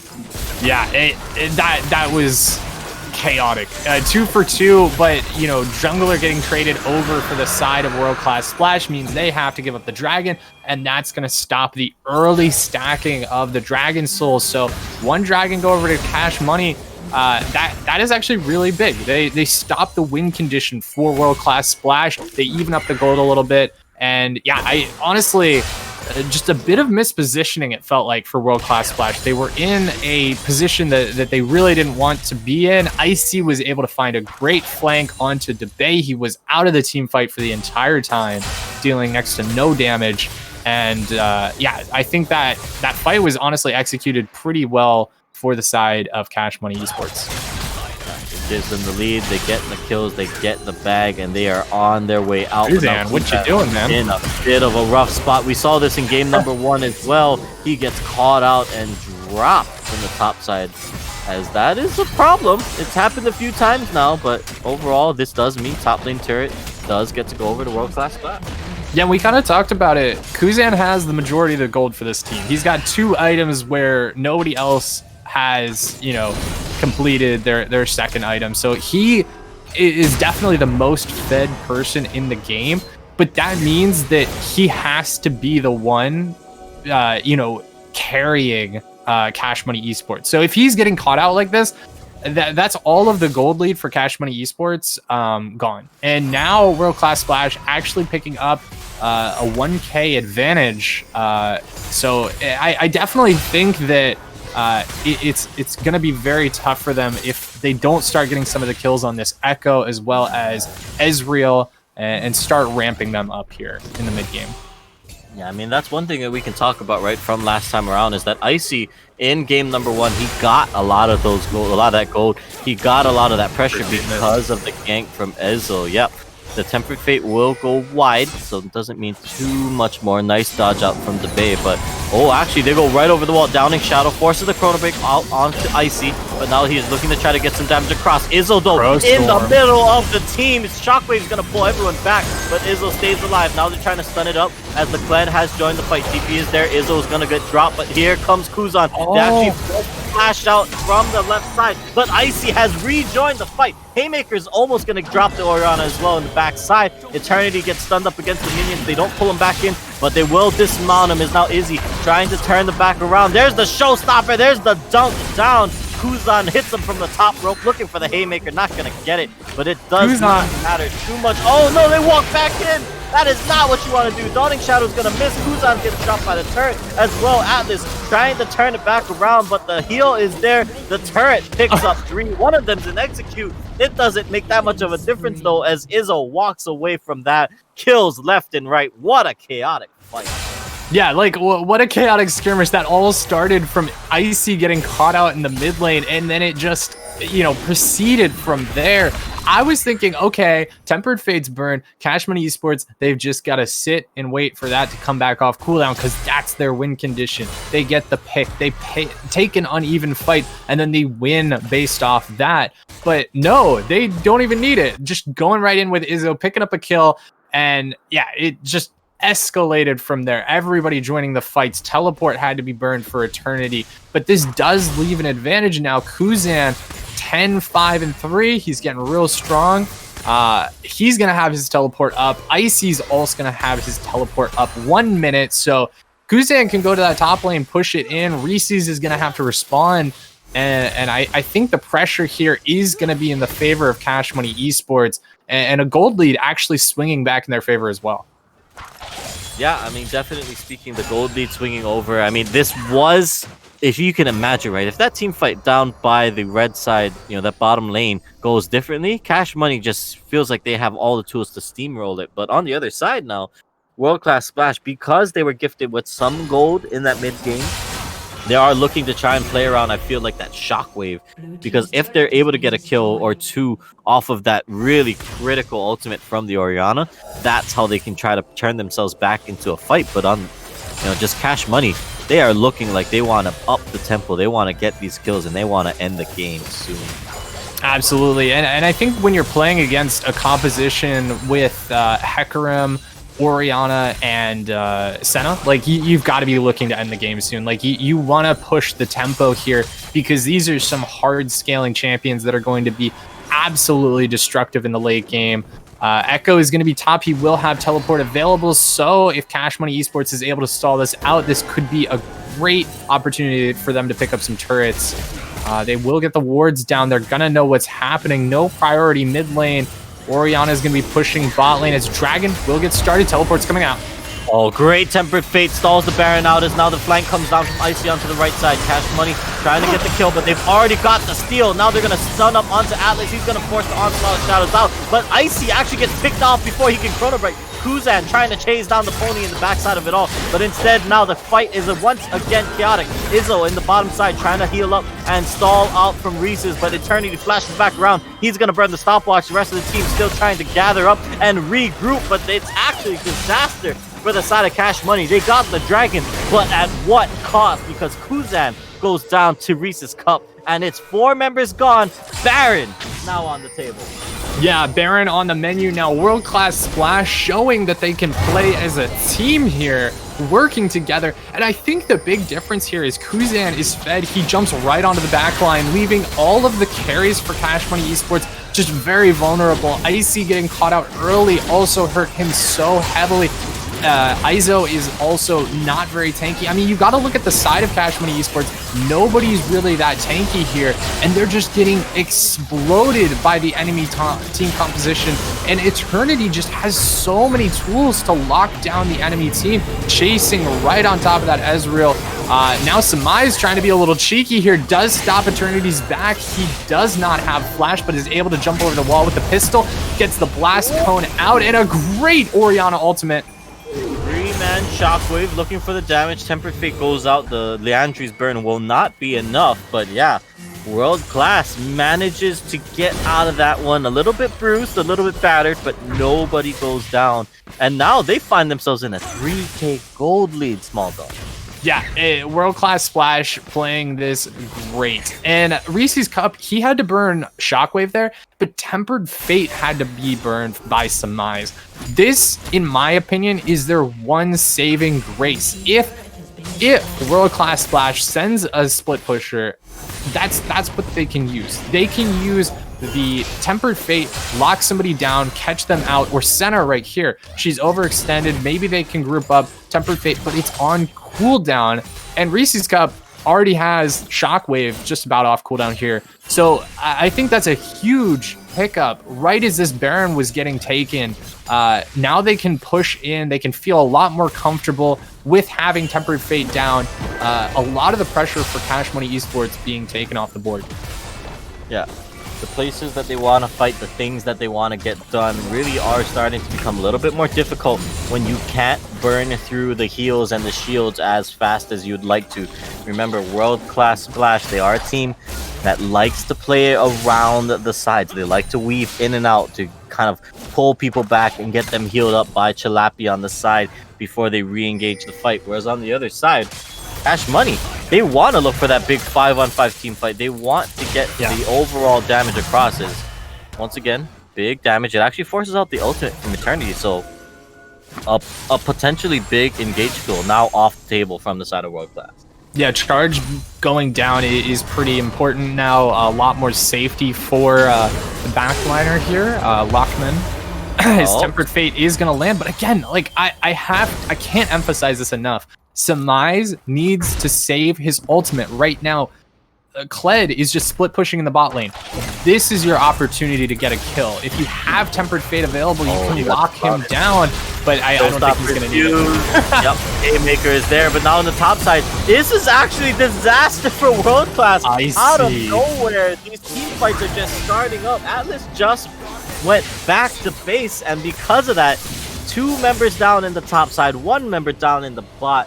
Chaos for World Class, and they lose their Baron buffs. Yeah, I'm a little confused as to what happened there. Atlas was just like, all right, peace, guys. I'm going to go shop now because I have a new item that I need to pick up. You guys have fun with the team fight. Just dips out, and then the rest of the team apparently did not get that message and sticks around just a little bit too long. And again, Kuzan, we saw it last game. He has done a great job outplaying. And again, I mean, he has the item advantage. But I think a lot of this comes down to a skill matchup. Eternity just getting outclassed ever so slightly here. Getting that solo kill is huge onto the onto the set, just because it takes so much pressure off the board. If you don't have that split pusher there, you're free to engage in the top lane. You have teleport available on Kuzan, but 12 seconds till Ocean Drake spawns. Both of these teams really want it. Cash Money Esports. Whoever gets it is going to be on Soul Point. And yeah, this is going to be huge. Both teams are going to be dying for this one. Kuzan's in a bad spot, though. Then finds 2. Shockwave is there, but goes into the ability where he is not going to be too much in trouble. That's actually a really big cooldown, though. Shockwave off the table is potentially a big thing, because now, look at this. Cash Money, they just get to position up on the left side. Yeah, and Tempered Fate is up here. If they're able to spot like the Soraka out, just overextending ever so slightly. Orianna here, they could use it. Oh my gosh. Yeah, that could have been a kill right there. I mean, Orianna Shockwave is down, so this is the time to look for the fight. It's already halfway up, though. It's a very short cooldown, and oh, that damage is just massive coming out of the Orianna. And there's no sustain tools really either for the side of Cash Money Esports. Atlas does have Onslaught of Shadows up. I think they're just biding their time until, but the Temper Fate's gonna land. Down, yep, Izzo's there with the Crow Storm. They're getting a lot of damage onto Chilapi. They're trying to chase this rock out to the top side. Instead, Chronovate gets burned on the backside as Izzo's looking for some damage. But that's Shockwave. a 4-man Shockwave. Kuzan's the only man in the top side of the fight, but Icy does not go down. They don't kill the priority targets. It ends up being a 2-for-2 right now, but it doesn't mean a whole lot after those big cooldowns get burned across. Now, there is smites being channeled, back being channeled. People are trying to heal up. Locksman and Icy want to kind of just back off of this one. Locksman getting pulled back on. Bear Trap and a rope, not going to be able to pull him back. But that does mean that the Dragon Soul point goes over to World Class.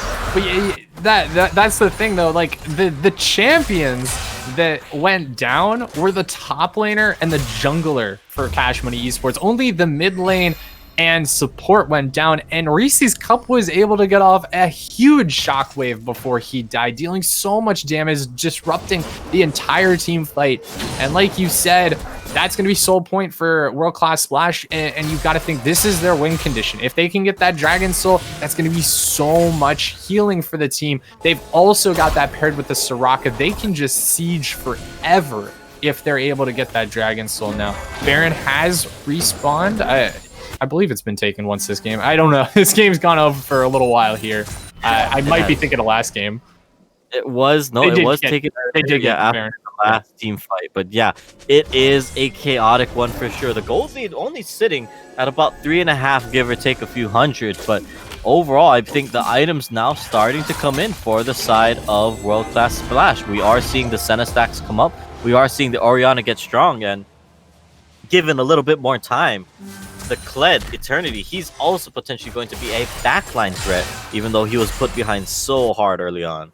Yeah, I am looking here for Chilapi. She's got to be very on point with this Mikhails. If she's able to land Mikhails on top of DeBay right as he's getting feared or stunned by Echo, that's going to be a team fight changer. But there is a lot of CC that Cash Money Esports does have that cannot be Mikhails, such as the Tempered Fate or the Showstopper. So if DeBay's caught out of position, that's going to be one of the big signals to go. But honestly, DeBay hasn't been the biggest carry, and honestly, I think is kind of a sleeper threat at this point. People have not been focusing DeBay as much. DeBay doesn't have the kills, but Cash Money Esports is more worried about this Orianna, more worried about the Kled, and DeBay's honestly probably getting a lot of damage off in these team fights. Ward's going to get swept away here. Cash Money Esports just setting up for the Baron. They don't even have to take it. They can just threaten this, have teleport up for Eternity, no teleport up for Kuzan, so he's not going to be able to respond. Echo's going to be the one in the bot lane. It's found a horse though. They pull him back in. Smize is there. Dawning Shadow goes out. They're not going to get the stun, but actually Showstopper goes for it. Kuzan in a lot of damage actually. They're trying to get onto the Hecarim. The root is there. The Wish gets burned. And actually this team fight starts out pretty well for the side of Cash Money. They've got some cooldowns, but now what else can they get? Yeah, Showstopper for Wish there. I think that is definitely... I think Cash Money is all right with that. Showstopper on a fairly short cooldown, going to be up here just a little bit, but they won't have that for the team fight. I think the one thing that World Class Splash is really afraid of is this Crow Storm. They've got to respect the Fiddlesticks, and vision control is going to be key for Cash Money Esports. If they're going to be able to use this Bard to its full potential, they need to know, okay, 4 people are over here, we can make a pick right here. And so, yeah, getting that vision out is going to be key, as well as for Izzo. He's going to need the proper positioning on the Fiddlesticks. Flash is going to be coming up here soon, so they're probably going to wait for that to fight, but they do have a nice position here. Soraka, Chilapi, she might be unsuspecting, thinking, okay, my team's over to the left, but she's going to play it smart. Oh, what? Oh, no, she's going to try to do it, Chilapi. Don't do it. Getting baited out. They're going to go for it now. There's the silence. There's the stun. They're trying to get the damage out. They've got some shots. They missed the Mystic shot, rather. 2-shot barrage also going to whiff, but still, that was very dangerous for this rocker. Chilapi is thankful she gets out of her life. Yeah, I'm honestly surprised that more wasn't burned for that. I felt like Samize maybe could have used Tempered Fate there. He's had so many Tempered Fates on turrets, and like, there's so many times where it could have been burned. But the thing is, Cash Money Esports, again, I want to touch again and just drill this home. They need to have the vision. They had no idea where any of the team was. So if Izzo went in there, sure, they get the kill on Chalapi. But if all of the team for World Class Splash is right behind them, Izzo dies, and that's Baron. So they need to get vision, deeper wards here in order to be able to take these fights, to be able to get the picks that they want. And now we might be looking at a collapse for World Class Splash. They have 2 members on the bot side. Bard is pushing out like he wants to get vision. He might be in a bad spot though. We'll see. Tempered Fate lands onto the Soraka. Chalapi in a bad spot. She has to flash over to the left side. But now look at this. The counter TPs are in. Yep, there's the Kled ultimate as well. Eternity's into the fight, but they burn everybody back out. Nobody goes down. They aren't willing to hard commit. But those are some big cooldowns gone. As actually Crowstorm goes out. They're trying to get out to Reese's cup, but actually the Shockwave kills out the Lockman. The AD carry is gone. Icy is going to Chrono Break out. It's all on Kuzan, but he is only able to find one. Tempered Fate or Bard gets one, but they don't get another, and this means world-class Flash. They get the team fight, and they get the soul. Again, Izzo is dead before he's actually able to do too much in the team fight. A great showstopper there, but just not enough damage coming through. Lockman taken down, Icy not able to get onto the right targets, and now they're going to be able to secure the Dragon Soul, running towards the Baron. And you got to think at this point, World Class Splash, they are poised and ready to take game number 2, push it to the best of 3 here. We have a match on our hands for sure. Cash Money Esports, World Class Splash, both organizations, they've come out to play tonight. Yeah, they really have. I mean, this was a game that was very much in Cash Money's control, right? When we think about how this started up, they were fine. They were in the lead. They were making plays. Kuzan was absolutely a monster. But now look at where we're at, where the Orianna is just destroying people before the fight even begins. And I think if you're Cash Money, you need to find a better answer for that, because they are trying to force us to game 3 at this point.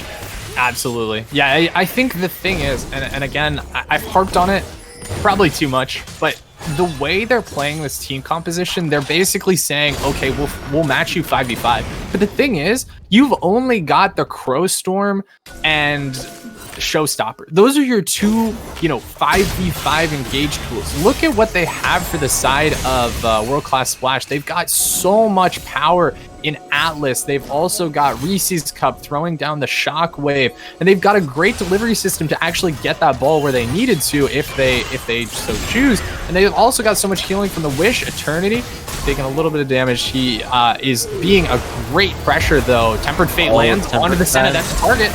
Yeah, that's the target, but also keep your eyes on the left side. Reese's Cup in a bit of trouble looking for the Shockwave. Once again in the backside, Lockman goes down. They are not tracking the ball, and that means Icy is trying to turn it around. Kuzan wants to get one, but he can't kill the Soraka. The healing is just too much. World-class Splash, they're going to find the team fight, and they are going to find their game number 2 as they just get to walk right on up through the bottom side. Yeah, Cash Money Esports, they've got to clean up these plays going to game number 3 here. The targeting just a little bit split, a little bit of a split decision, and maybe just a lack of shot calling there. World Class Splash gonna pick up game number 2. We're going to a game number 3, guys. This is sure to be an exciting one. Yeah, I mean, what a wild fight. What a wild game that ended up being. And honestly, I feel like if not for that lost team fight by the red or by the blue buff on the bottom side, that was Cash Money's game. They had the lead. They were up ahead. That composition does so well from, with the early lead that they can get. And when you drop that ball like that, I mean, oh my God, World Class just turned it around. And what more can you say? Yeah, there were a handful of absolutely stunning Orianna Shockwaves there. Toys coming out to play tonight. And so that's an old reference. Only old players will get that. But yeah, I think we got to see a bit of a change in draft, I think, for Cash Money Esports. They had a decent draft. They weren't able to play it completely to its full potential. And I think one of the big things is going to be a tank. We need a dedicated tank for Cash Money Esports. So I hope to see that in game number 2, guys. But don't go anywhere because this is a banger of a series. I can't wait to get into game number 3. We'll be right back.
All right, hello everyone, and welcome back to what should be a hype finals here between World Class Splash and Cash Money Esports. Once again, my name is K-Tad. Joining me on the desk, as you guys, I mean, this guy needs no introduction, I'm sure, from your fan base here, but I'm Small Dog, the guy. I mean, buddy, how are you feeling? Because this is a banger of a series, as it's turning out to be. I'm getting hyped about this one. We're getting right into bans and picks. World Class Splash. They had a rocky first game, brought in Atlas into the jungle for their second game. Really showed up, and now we're coming into a third game. I think both of these teams have gotten the wrinkles out. I'm pretty sure, though, like this is going to be a really exciting game. We've got coming out in the top lane, Camille, as well as the Jarvan. So again, I want to go over this for those of you who are nerds like me, who like to go over the pro draft. So the way this was drafted here was World Class Splash. They got the first pick on the Ashe. So that's what they're going to be running as their ADC. The second round picks, or I should go over to Cash Money Esports. They drafted Orianna first, so taking that away from Reese's Cup had a huge impact on that Orianna. They also took the Senna, so taking that away as well. And then second round draft for the blue side was the Olaf as well as Leona, so very hard engaged there. And then second round draft for Cash Money Esports was Jarvan and Camille. And last was I got this a little mixed up. Galio and Jarvan, and then last for World Class Splash was Corky Kled, and then Cash Money Esports picked up the Camille in response to the Kled. So both of these teams have insane 5v5s. I'm specifically looking at Cash Money Esports for this ability to just have an absolute crazy wombo combo. You have the flag and drag into the middle of the team. Orianna just throws the ball on Jarvan, gets however many people in the shockwave, and you have Galio to ult on top of everybody. That is a nasty combination there. And then from the side of World Class Splash, they've got a lot of catch potential, and that's what I'm going to be looking at. Atlas showed up pretty big last game. We'll see if he can do it again. Yeah, I mean, we're talking about it here, right? We're looking at these compositions, and I think we were watching kind of the pro draft go down, and yeah, this was very much a push our team fight. We are going to stack as 4 or maybe even 5 members to kind of get the fight rolling. And honestly, for Cash Money, if you're going to look to close it out, this feels like a pretty solid composition. They took away the Orianna from Reese's Cup, the thing that was giving them so many problems last time out. And this time around, they also have the Senna. But I do want to bring this up that, World Class Splash, for the first time this series, I feel like they have a solid early game. Last few times they've been picking champions that really kind of just hang back, or maybe they're just not meant to be as strong. World Class Splash this time out, they've got the Leona for that early kind of pressure down in the bottom side. Corky does great early on. And the Kled, I mean, this is maybe the one lane where maybe they lose out, Kled versus Camille matchup, but Olaf, Atlas has so many places that I think he can look to impact this game. Yeah, I think you're right. They are playing a more aggressive early game style. And I think, like, when you look back on a scaling composition like Senna, Soraka, that lane is really, really strong, but it also scales really, really well. So the fact that they were able to take kind of a scaling, more late game composition and play decently in the early game, win out some fights. It really shows that they can play the early game fairly effectively. And now with the Olaf, I expect there's going to be a lot of aggression coming out of the jungle, looking towards the mid lane as well. Reese's Cup played an absolutely great Orianna. So I expect a lot of the focus here is going to be towards that mid lane again. And I think if you're World Class Splash, you spend a little more time bot lane. Kled had a very hard time. I think he struggles a little bit in this matchup as well. But I think you basically say, okay, play safe, be careful. You're going to be effective later on if you can just, CS and be safe, but get Debay ahead. If you're able to get this Ashe fed, she's going to be an absolute monster. And yeah, I'm really excited to see how this game plays out. Like we said, this is going to be a really exciting series. If World Class Splash is able to take this one, they secure their first place spot as #1 in the Resolve division. If Cash Money Esports is able to take this one, they're going to tie World Class Splash. Granted, both of these teams are able to either win or lose their matches next week. They're going to tie World Class Splash and force a tie-breaking match, a best of one, to see who gets that first seed going into playoffs. Last game was super hype. The game before was pretty hype as well. And two team compositions that want to fight like this. I am just so excited to see them play out. Yeah, anytime you get these explosive mid-game team fights, I think it adds to just a fun time overall for us as the viewers. It's team fights. It's a lot of, it doesn't necessarily have to have the intricacies of micro and macro play. The map movements obviously are still very important, but when you're looking at it here, sometimes the best League of Legends to watch is the good old team fight, the good old boxing ring that we get to see set up with the Jarvan coming into this one. So excited to see how it plays out. I definitely think we've got a little bit of fun to kind of roll through it. I mean, there's a lot of potential for action like we've been talking about. I'm personally want to keep my eyes on this mid lane matchup because I do think Reese's Cup, he's feeling himself a little bit after that game. And now on the Corki, he has the ability to shove out the Orianna early on. So first package, that might just be the point of contention. Absolutely. Yeah, and again, we've seen it game after game. There's so much focus on these dragons. First game, Cash Money Esports was able to secure Dragon Soul. Second game, World Class Splash was able to get the first two. Cash Money contested for the second two. But yeah, I think, again, like both of these teams look heavily towards that dragon as their win condition.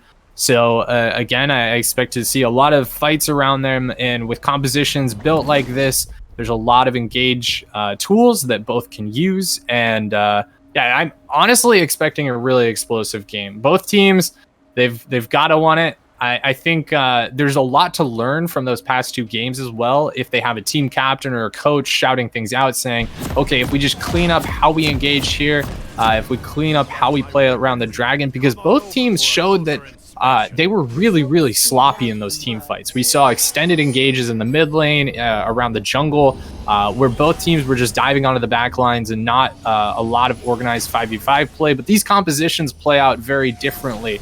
I think they are going to be a lot more oriented around the carries, around the mid lane and support. Or I'm sorry, bot lane. Yeah, definitely something to keep your eyes up for. The organization needs to be there, like we're saying, because we don't want these split fights. Neither of these compositions really wants those split fights where the fight is segmented and scattered across into multiple different areas. So want to see how this one plays out. Let's take a look at some of these summer spells and some of these keystones, because I am seeing the cleanse forced out from Lockman, obviously into the Ashe, but especially into the Iona, something you want to keep your eyes away from. But interestingly enough, Kuzan with that grasp, I actually do think that because of that should actually give him a pretty favorable matchup up there.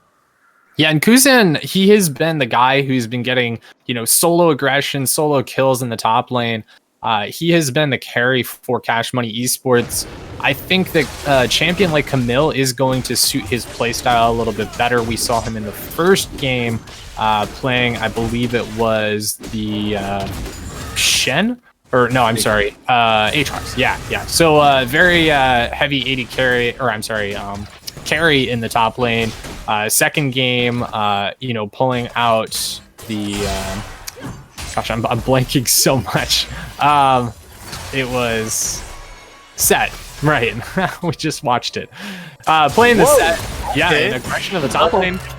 Up in the top side, Eternity does get dismounted, but because he's a Kled, they aren't able to follow up the damage. So, all right, the cheese happens, and now I believe this is actually going to force us into vertical jungling, but Atlas is already on his top side. Yeah, it looks like we might see a bit of an early skirmish here. Izzo's going to try to take that blue buff. Question mark, ping comes down on top of him. And I don't think that Izzo wins this level 1 out. Passive's going to be coming out. Red buffs are down. Zo's got to be really careful here. Does have the support. Priority. Oh my god, Eternity actually flashes over for the shot to pick up the kill. Now it's traded back and forth. Buffs are over there, but IZ's in a bit of trouble. Reese's Cup might be looking to trade this out, but Kuzan now in the middle of it all. They actually do buckshot him back over the wall. But that is a 1-for-1 trade where both junglers die. Blue buffs are still available for both sides, but I think Atlas, because he gets the experience, he now gets the lead. Yeah, getting that first blood is huge. Try to flash out. Does get taken down, though. But I think something important to note here is Flash is going to be down in the mid lane for Icy. So he's not going to have that burns the teleport as well. So I expect to see a little bit more pressure if World Class Splash is correctly tracking timers, moving towards that mid lane. Both junglers are going to secure their blue buffs, but CS lead is going to be in the favor of Atlas right now. Yeah, CS lead going over. That's a nice taunt onto the Bay, but now they're looking to try and follow up the damage. Lockman doesn't get the root, but will just be a summoner flash from the Bay. But yeah, great start for this one. I think exactly what we expected. A lot of early trading, the early skirmishing just being so prevalent between both of these teams. Yeah, taunt not landed or lasting quite long enough in that bot lane, but does force out the flash on a very immobile champion like the Ashe. So lane priority falling to the side of Cash Money Esports in the bot lane. And this is the thing that you've got to wonder here. You have winning lanes now in the top lane and in the bot lane, whereas opposed to last game, you had a winning lane in the top lane, but Cash Money Esports was losing that bot lane. So now, if you're able to keep taking these trades, keep winning, as we see a gank in the top lane, Kuzan. Atlas comes in from the side. The hook shot will keep him safe, but it does mean he is now pressured off of this wave, and I think they can just shove this right on into the turret. Just look at how big this thing is stacked. Yeah, it's that's a pretty juicy wave right there, and I feel like Atlas almost maybe could have stuck around to push this in, but nonetheless, a lot of pressure coming over towards the side of World Class Splash in the top lane. Camille didn't have flash, but does have a lot of safety in the form of the hook shot, so gonna be fine. I do want to note though, Lockman just recalled, is coming back to lane but has no potions, opted to spend all of his gold on the pickaxe, so he is going to be a little bit susceptible to poke. Does have heal, but yeah, I think that is going to be something to keep an eye on. It's going to be a potential for Chalapi to lock down and get some poke onto Lockman. But yeah, it's interesting early game so far. 1 kill to 1. Both top laners getting the kills on the junglers. So not really decisive yet, but we do see a slight CS lead in the jungle for the side of World Class Splash. And also an interesting thing is a CS lead for Eternity here in the top lane. You got to attribute that to the massive wave that he crashed though. Yeah, I mean, when you've got the jungle help, when you've got the early presence, I think that really does help. And keep in mind, that all comes off of, I think, that early level 1 trade, or level 2 skirmish in the jungle too. So I think the benefactor of it all being Eternity at the end of the day. But now I want to see what else does happen, as now Atlas has been found out, or rather it finds Izzo. They actually flashed out onto the Bay. The Ashe is going to be gone. They also get the double taunt onto the left side. Atlas just trying to find a kill onto Lockman, but not able to get that last slam down. Just waiting for another CC combo. Chalapi has to flash out, but that is a great play from Cash Money Esports. Yeah, absolutely beautiful play there. In all honesty, Cash Money Esports recognizing that the flash was down for Debay for a couple minutes, a couple more minutes here. So, instead of just disengaging, Izzo goes right in on top of Debay, and they're able to get the kill. Taunt, a beautiful taunt landing from Surmise, and now they're going to be able to secure that early dragon. And Cash Money Esports, this is what they did in the first game that they weren't able to accomplish in the second game, stacking those early dragons. So, but just taking a quick look at the vote here in Twitch chat, it looks like we have a little time left, but 73% voting for Cash Money Esports right now, only 27 for World Class Splash. Be sure to get your votes in. Now Atlas gets the slow onto Icy. Gonna look for the CC change. Shockwave is there, but the Lance is up. And that means Reese's Cup gets his kill in the mid lane. Chat may be voting Cash Money, but it looks like World Class Splash don't want to go down without a fight. Yeah, both teams definitely showed up to play today. Kill getting picked up onto Reese's Cup, and that is a guy you don't want to see getting ahead. He played phenomenally on that Orianna last game, and yeah, he definitely has potential to pop off Corki now. Going to be able to go back. He already has the tier, so stacking that one up. And yeah, World Class Splash, I think you're going to have to be pretty happy in the position you're in. You did lose the first dragon, but definitely looking a lot better since game 1 when they did switch in Atlas for the jungler. I mean, yeah, let's just take a look at some of these gold and farm leads right now, because that gold lead sits at 1.2k. And I think a lot of that is just a credit to how well they're farming from the side of World Class Esports. I mean, looking at it across the board, it's a small to medium CS differential almost in every single position. I mean, World Class Splash, I mean, if you can't get the kills, it doesn't really make a difference. If you can just farm up and find your gold that way, it will make them that much more effective, I feel like, as we approach those mid-game item spikes. Absolutely. We're looking at a potential repeat gank here in the bot lane. Debay does have his flash up, but Chalapi does not. Chalapi goes right back in. They know exactly which target they need to go down for the damage onto Debay. Not able to save it and turn it back around. They get that kill, and they get to walk away cleanly. Lockman picks it up, his second of the game. Yeah, Cash Money, you got to commend them for keeping track of those timers right there. A worse team would have just gone for Debay, but they knew that Chalapi's flash was down, so targeting the weaker player here as they are going to stack in this brush, see if Ash overextends. Yeah, I want to see if he gets too far forward. They're looking for it. Flash is over. Taunt is missed, but they do force the flash out of the bay. And I think if you're Cash Money, you're very happy about that one, because that means it is gone on that 80 carry. Yeah, 5-minute cooldown now again. As we see the gold pop up here, there's going to be a substantial gold lead in the top lane, substantial gold lead in the jungle, about 500 apiece. And we see about a 600 gold lead in the mid lane as well.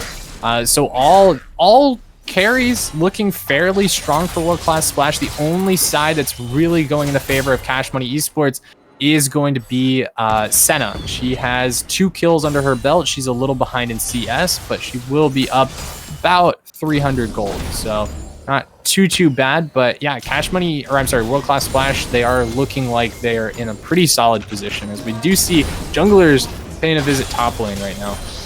Yeah, paying a visit. That Rift Herald getting dropped up there actually should mean that first turret should be going soon, but instead here's Izzo on the side. They're gonna go in. They have the Gallery ultimate clanking around. Instead, Unstoppable has been burned. Izzo not gonna get dropped by the axe as he's trying to turn it back around. Smize is there. Eternity is here, and actually not a lot of damage, but instead the Orianna comes over from the backside. They're gonna turn that around. Scarl has rejoined the mount, and that means everyone else just gets out of dodge. It's only 1 kill, but so many spells across the board get traded across. Atlas has got to be a little bit frustrated right now. He got 2 members of Cash Money so low, but was not able to secure the kill. Lockman now might be in a little bit of trouble underneath the turret. Does get the lockdown on Chalapi. It doesn't look like the dive's gonna a double teleport comes around the backside. Chalapi, she has no idea what just happened as they get deleted from the bottom lane. What a play. What a also heads up play from the side of Cash Money. They get 2 more in the bank. Yeah, Cash Money Esports playing the map really well. We did see, apparently, Izzo did go down around the tunnel grab here, but another fight is breaking out. Wow, Reese's Cup. Yeah, this is just such an aggressive game. We have 10 kills, 12 minutes in. Dragon has just respawned. Cloud Drake is going to be up. I honestly, teleport's up for Eternity. He can go top lane, but he's choosing just to roam mid lane. No teleports on the side of Cash Money Esports, though. They do have prio on this, though. They have a lot of vision around it. Atlas gonna face check a bush. No Ragnarok to be seen. He's gonna get taken now. Izzo does get taken pretty low. He's gonna be careful here, but yeah, that should be Dragon number 2 for Cash Money Esports. The CC chain was impeccable onto the side of Atlas there. That man didn't get to play the game for a good 3 seconds straight. And you gotta say, with the Mountain Drake spawning up, this could be a problem because the sustained damage is not necessarily really high right from the side of World Class Splash. They want to get in, they want to pop somebody at the beginning, right? With the CC that they have, with the composition that they're looking for, they want to start a fight, get their kill, and then use that to kind of steamroll the rest of the fight. But if they run into a Mountain Soul here, that definitely feels like Cash Money is going to have the health bars, the shields to just engage at will, just with reckless abandon. Yeah, absolutely. Yeah, World Class Splash, they have a team composition that it does pretty well if you're ahead. And honestly, this top lane is looking like the saving grace, although 2 kills were picked up for Kuzan. I believe he got one of those in the fight there. But yeah, it's going to be looking more and more difficult for World Class Splash. They got the top lane turret, which is nice. They still do maintain a gold lead. But honestly, Cash Money Esports has had their number in these skirmishes. They absolutely know how to play the map. They've got a composition that I feel like fits their playstyle much better than picking up the fiddlesticks. So and also the Bard. I was not impressed by Samize's Bard, but Galio much more suiting to his playstyle, it feels like. And yeah, they're looking very comfortable. Oh, Icy just styles on Reese's, pulls him back with the shockwave, hits him with the phase rush, and walks him down in the mid lane. That is what you need to see if you're a Cash Money, because this kill lead is growing. That was disgusting from Icy, able to cancel the Valkyrie mid cast with the shockwave. Picks himself up a solo kill. He's got 3 kills now with the Luden's Echo. He is looking nasty on that Orianna, and we see another game with a massive Orianna, but just on the other team now. And yeah, I gotta touch on it again. This team fight composition that Cash Money Esports has drafted is just disgusting. With all of those layered AoE CC, it is just going to be a really hard task for World Class Splash to fight in this. And something that Breezy had mentioned while we were waiting before this game is that with J4, you can trap Atlas in a Cataclysm. He can't get out. Now, Lockman trying to bait this one in to Bay. Will he fall for it? I don't know. Some walk up. Are almost up. Yeah, Izzo is here. They're going to get the flash out, but they're going to Cataclysm the Leona in. Yeah, they get both flashes from the bottom lane, so not what they wanted from World Class Splash, but now this means pressure mounting. They will not have those flashes up at the next Baron, or Dragon.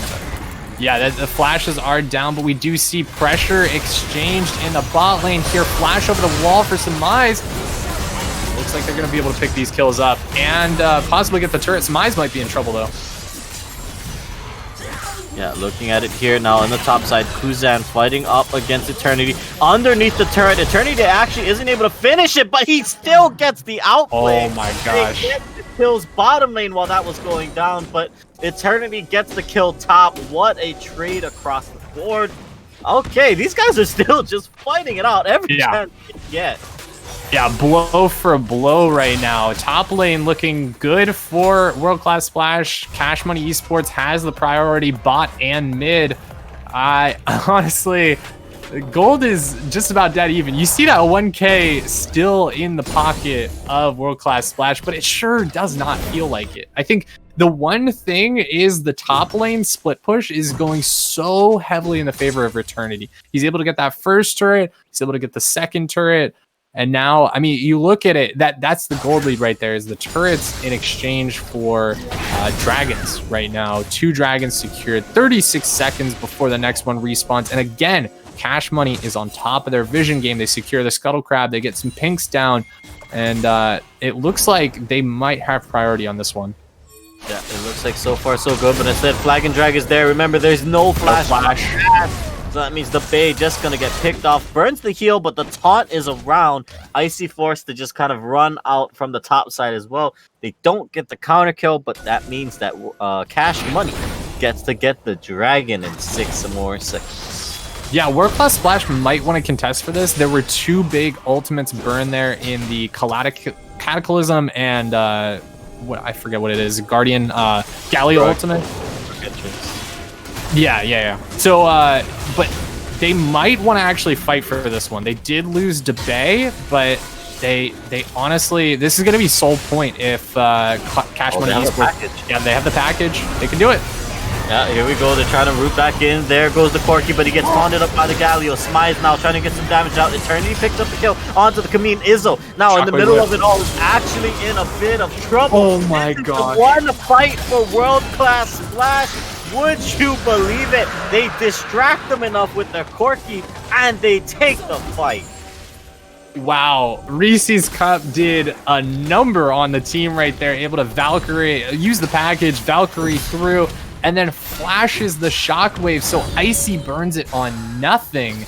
And I mean, you take that ultimate out of the equation, you've got Hextech Ultimatum, that's it. You don't have any team fight ultimates to use. You already burned the Cataclysm, you already burned the Grand Entrance, so there's nothing left to fight with. And World Class Splash, they take a very nice winning fight right there. Absolutely, that is a huge win for them. And we were talking about this, that yeah, the kills were pretty close, but the gold, the way that World Class Splash is farming out and the way that they're accruing their lead is actually Kuzan and Eternity looking to duke it out 1v1, but the rest of the team is here. Eternity flashes out, flag and drag into the Cataclysm. They know that the Kled can't flash, but he's in the arena by himself. Still just trying to buy time. It's 4 versus 1. Eternity, how long can you stay alive? Not long enough is the answer, but still, it was a nice attempt because on the backside of it, World Class Splash is pushing up the mid lane. They burn the Orianna TP. They pull the Shockwave misses by just a little bit, but they still might not be done. Finally, everyone backs away. That was a tense few minutes, but it's only 1 kill at the end of the day. Icy with the Shockwave miss again. It's hard to watch, honestly.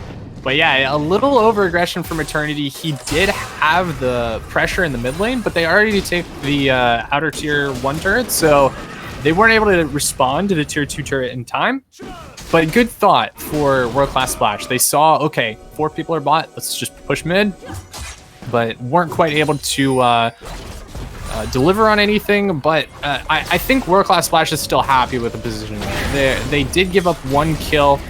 Senna is looking very strong though, and Icy as well. If he's able to actually hit those shockwaves, I think Cash Money Esports still has a lot of potential to win these team fights head on. So World Class Splash, they've got to pick their fights wisely. They've got a lot of pick tools in the form of Crystal Arrow. You've also got the Solar Flare, and yeah, Reese's Cup just being annoying. So I think they look for fights that are unfair, or they wait for Cash Money Esports to burn their ultimates in a bad spot and then take the fight like they did at that last dragon. 2 minutes till the next one is going to come up here. And yeah, the Kled is honestly a huge factor in this game that they haven't had for the past 2 games, honestly. World Class Splash, they've gotten beat out in that top lane, and the fact that they can have this Kled ahead as Shockwave gonna miss again.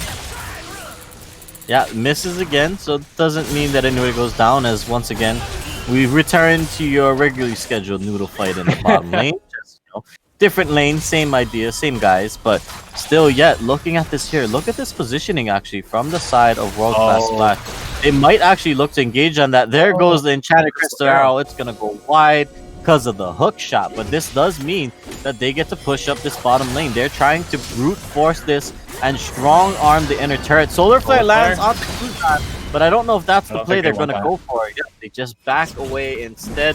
Nobody follows that up. A bit of miscommunication ends up costing World Class Splash. Yeah, what I was saying earlier though is Eternity is such a huge split push threat here. Like he did get chunked out there, but yeah, being such a threat on that side lane opens up so much pressure. You see the wards littered in the blue side here for World Class Splash, or I'm sorry, for the blue side of Cash Money Esports. But now World Class Splash, they're gonna reset, get a full set of wards on Chalapi. Gonna come back to this Dragon 45 seconds before it spawns. They, I believe, are gonna be able to secure this one fairly uncontested, unless Cash Money is able to push out, clear some wards, get some wards. We do see Oriana's recalling though, 32 seconds.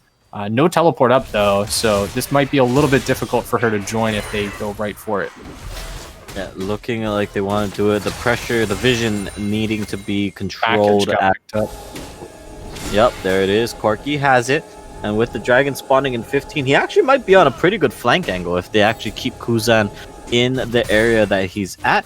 Remember, Eternity doesn't need to burn the TP to get into these fights. He can just burn the charge. But now looking at it here, Kuzan backs on a ward, gets stopped. That actually might be detrimental because unless they're looking to TP him in, they might just end up... Yeah, let's see, look, they keep stalling him out. I think he wants to back, but I don't know.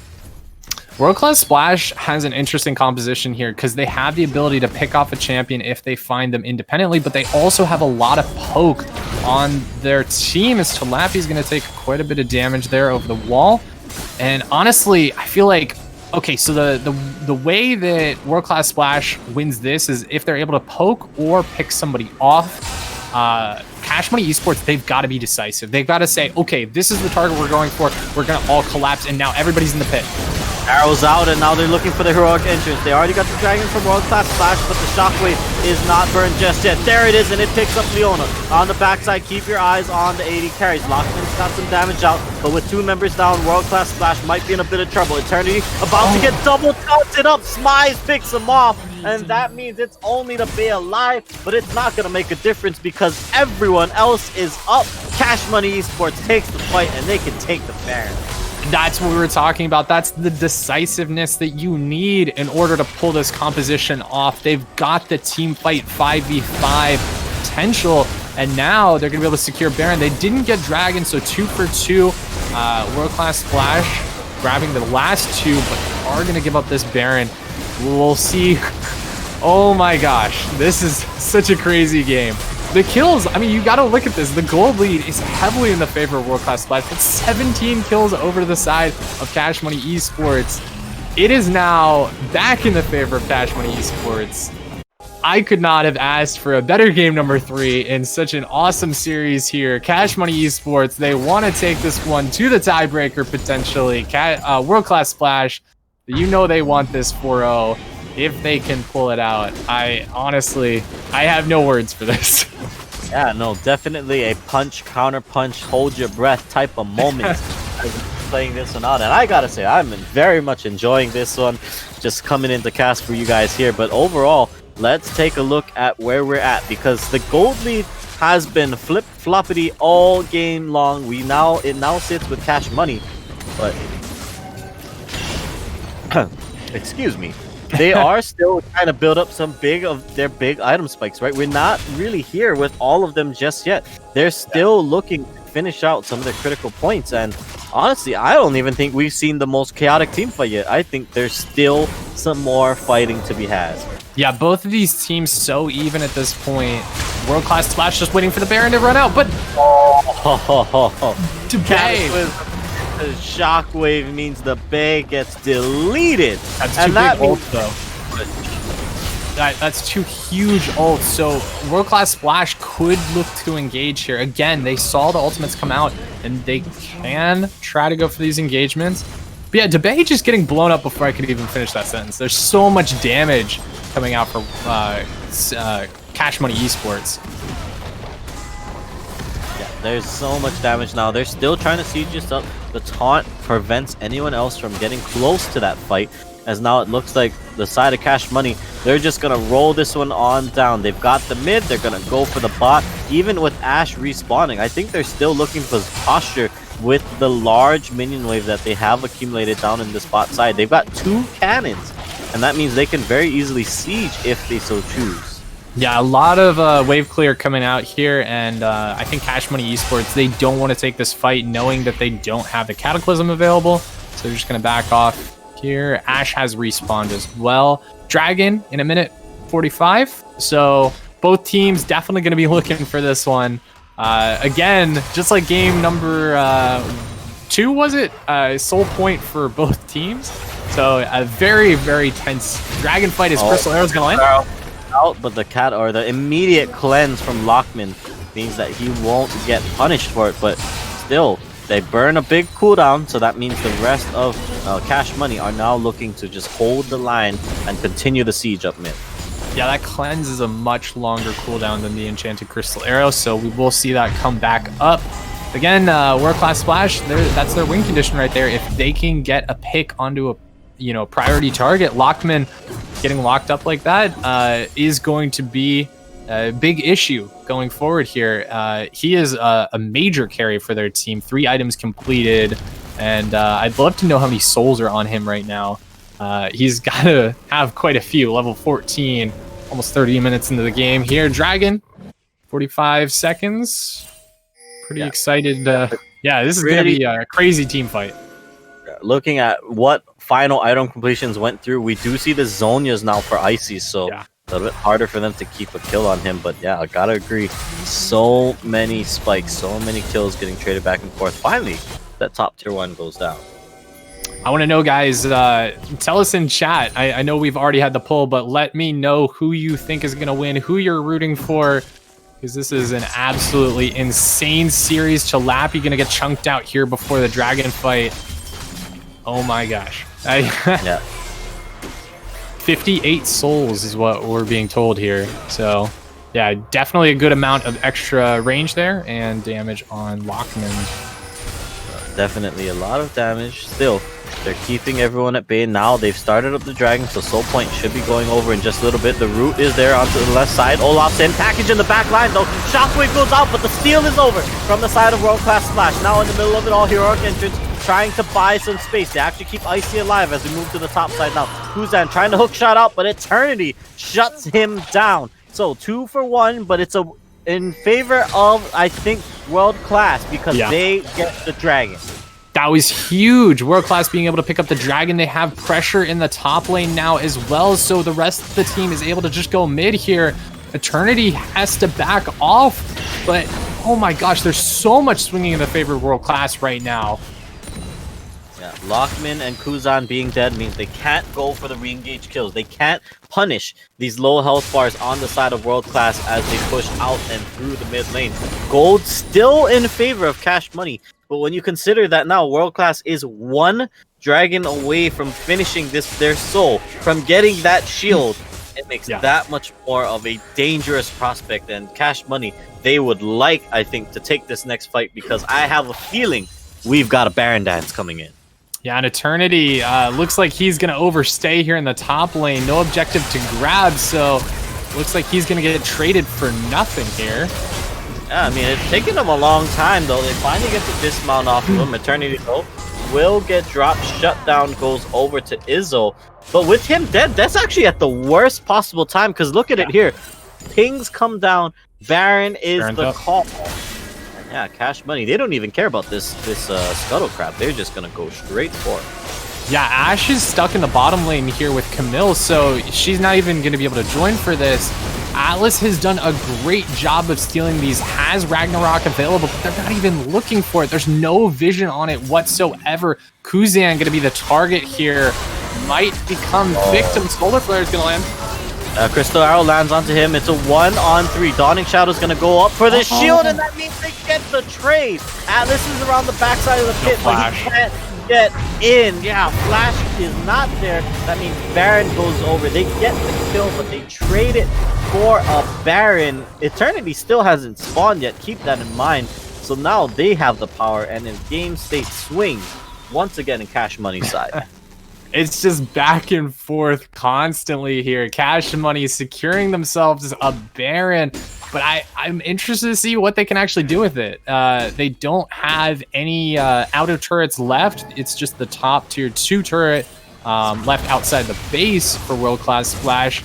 Ultimates are coming back online, Kuzan, but the important ones I honestly think are the Galio, Orianna, and J4. If they have those ultimates up, they've got their team fight ability, and they're shoving down mid real hard right now.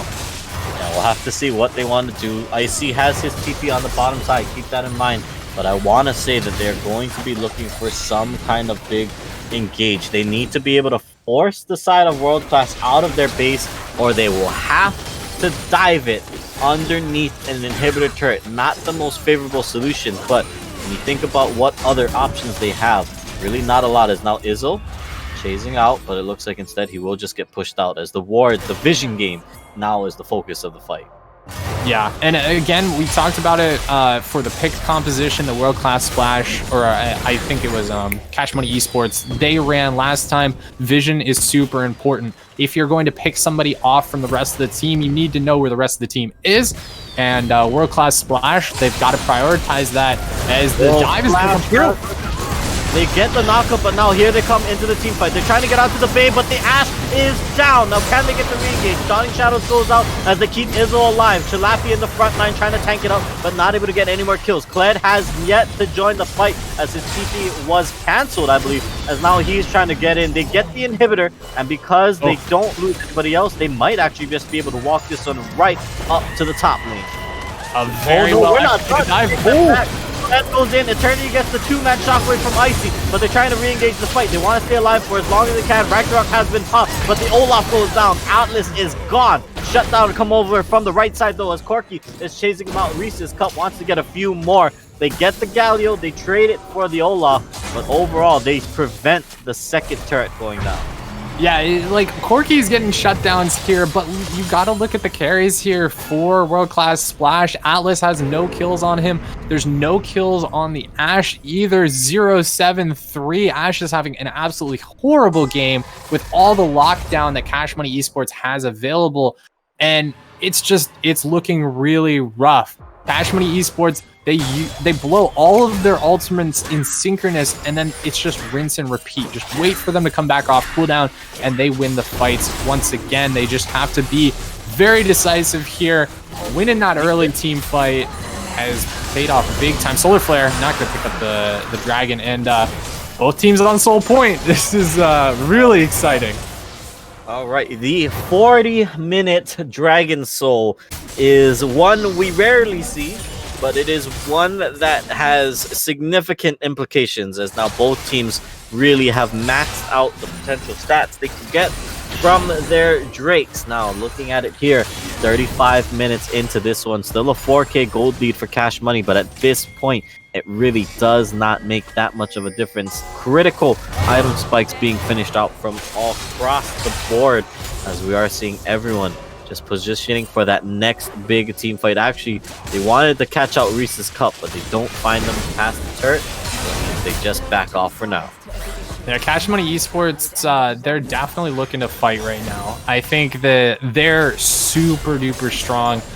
They don't have wave management very well here, and I think that's something that you notice a little bit with these platinum teams is they have the game sense, they have the team fight mechanics pretty good, but wave management is something that that they struggle with just a little bit there. We saw all waves are going to get pushed out for World Class Splash, so they have a little bit of leeway, but soon to come in on this top lane is Cash Money Esports, and you have to respect the range of the J4, the combo follow-up that they have available, and they just give up the turret.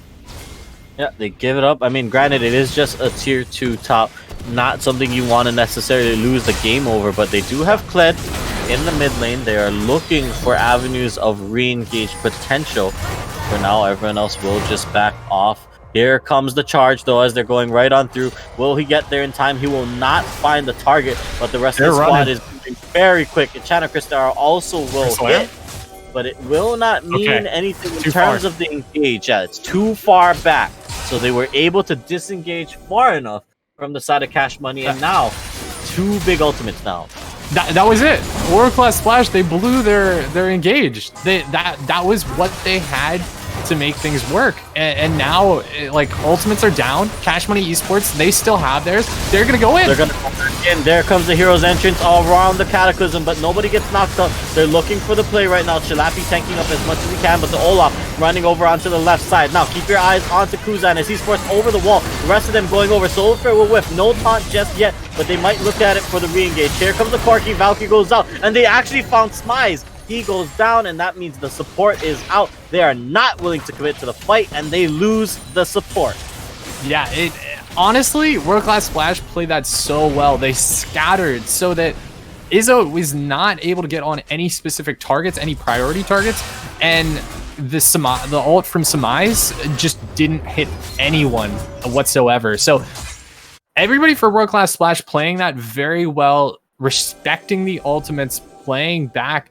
But again, I got to focus on what are your win conditions here. If you're World Class Splash, you need to land those picks. You need to get vision out. Make sure that you secure a nice a pick. And then at that point, you might be able to win the 4v5.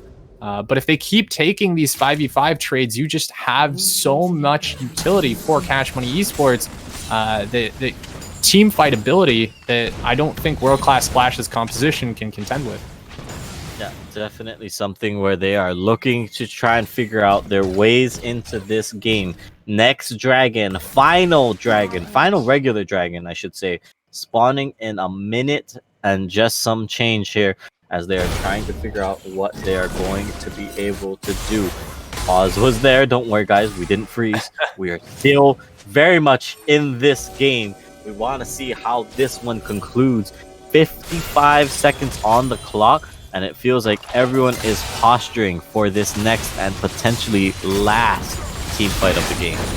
Yeah, this dragon is pretty big, and again, the vision has been secured for Cash Money Esports. They're going to have priority going into it as well, and they've also got all of their ultimates back online, so they could look to just fight and possibly end it here. Yeah, that's what they're looking to do. Package is they burn their shadow crystal, they engage their Soldier, also finds off the tree. Look at the package, they're just diving around the backside, but Lockman finds the Corki. That's a big pick, as now they're trying to stay alive in the left side of the fight. They need to get out from World Class. Onto two, heroic entrance, locks up Chalapi, she's gonna go down. Icy just buys them all out, baits them in. Eternity's trying to get out, but this is the fight. And this is the game, the series, everything for the side of Cash Money. World Class Splash, they blew everything they had to get in on that fight, but could not find any priority targets. And now Cash Money Esports, they turned it around, were able to find a team fight, are going to be able to pick up this last kill, and are going to take down the Nexus, forcing World Class Splash into a potential tiebreaker. Oh my gosh, what a series. What a final game to top it off. 40 minutes. Cash Money Esports are going to be able to pick that one up.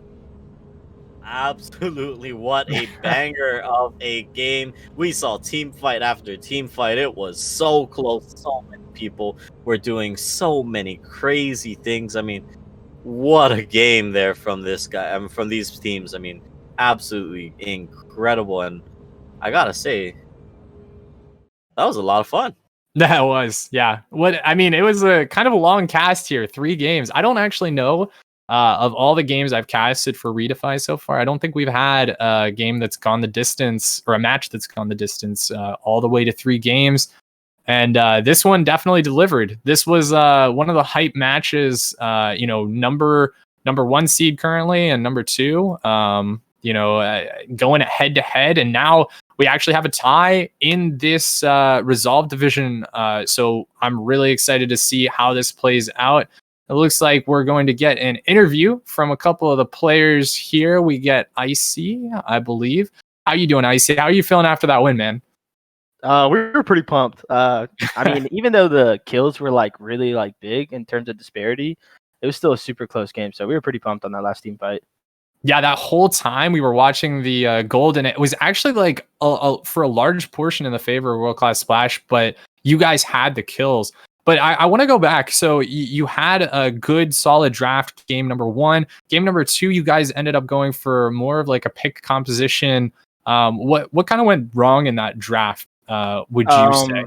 So I think with game 1, our draft was super well, and it played out super well. We kind of stomped. But I think we tried to do it again, and we tried to do it in kind of not as strong as it was, because we didn't have the same picks, obviously, and I think we kind of forced the comp. The game was still kind of close. We just kind of made a couple mistakes and in terms of communication and stuff, and that's really what kind of is important in this series. Like just the team fights, because World Class is a good team. Like they know how to communicate. They know how to team fight well. Like they were down so much gold in early game and stuff, and we still had to be cautious because like one mistake and they'll take advantage of it. Yeah, I mean, looking at how those mistakes really kind of played out, what was the comms like? I want to know in game number 2. I mean, we'll talk about the wins. We'll talk about how you guys came back in these series in a little bit. But I want to know, what was the comms like around the shockwaves and the Orianna picks coming out? We anticipated, like we were like, just watch Shockwave and that was it. And I guess I don't know, we just, like we said we were gonna watch it, and me and the ADC just really didn't. We just kind of fell into it every single time, and it was just like, like the guy had some godly ulties. Like every ult, it changed the whole fight, and he almost took us all out after Baron too. Like when we were going to try to pick off Kled, he actually almost one-shotted me, Ezreal, and Bard. And I don't know why he didn't continue. That was a free triple kill for him. But I mean, it was a really tough game. They had a really good team comp. I think our team comp was good too, but it was harder for us to get to their carries than it was for them. But yeah, those Orianna shockwaves were insane. I give them like big credit for that. Yeah, absolutely massive. Did you guys have any issues like with morale after the game number 1? I know like sometimes with those hard losses, like it's a little tough. Yeah, it's kind of funny, but we kind of always lose game 2. Like it's so fun. Like it's just like we're cursed. Like I'm sure everyone probably knows now, but even in our scrims, we lose game 2. Like it's so sad.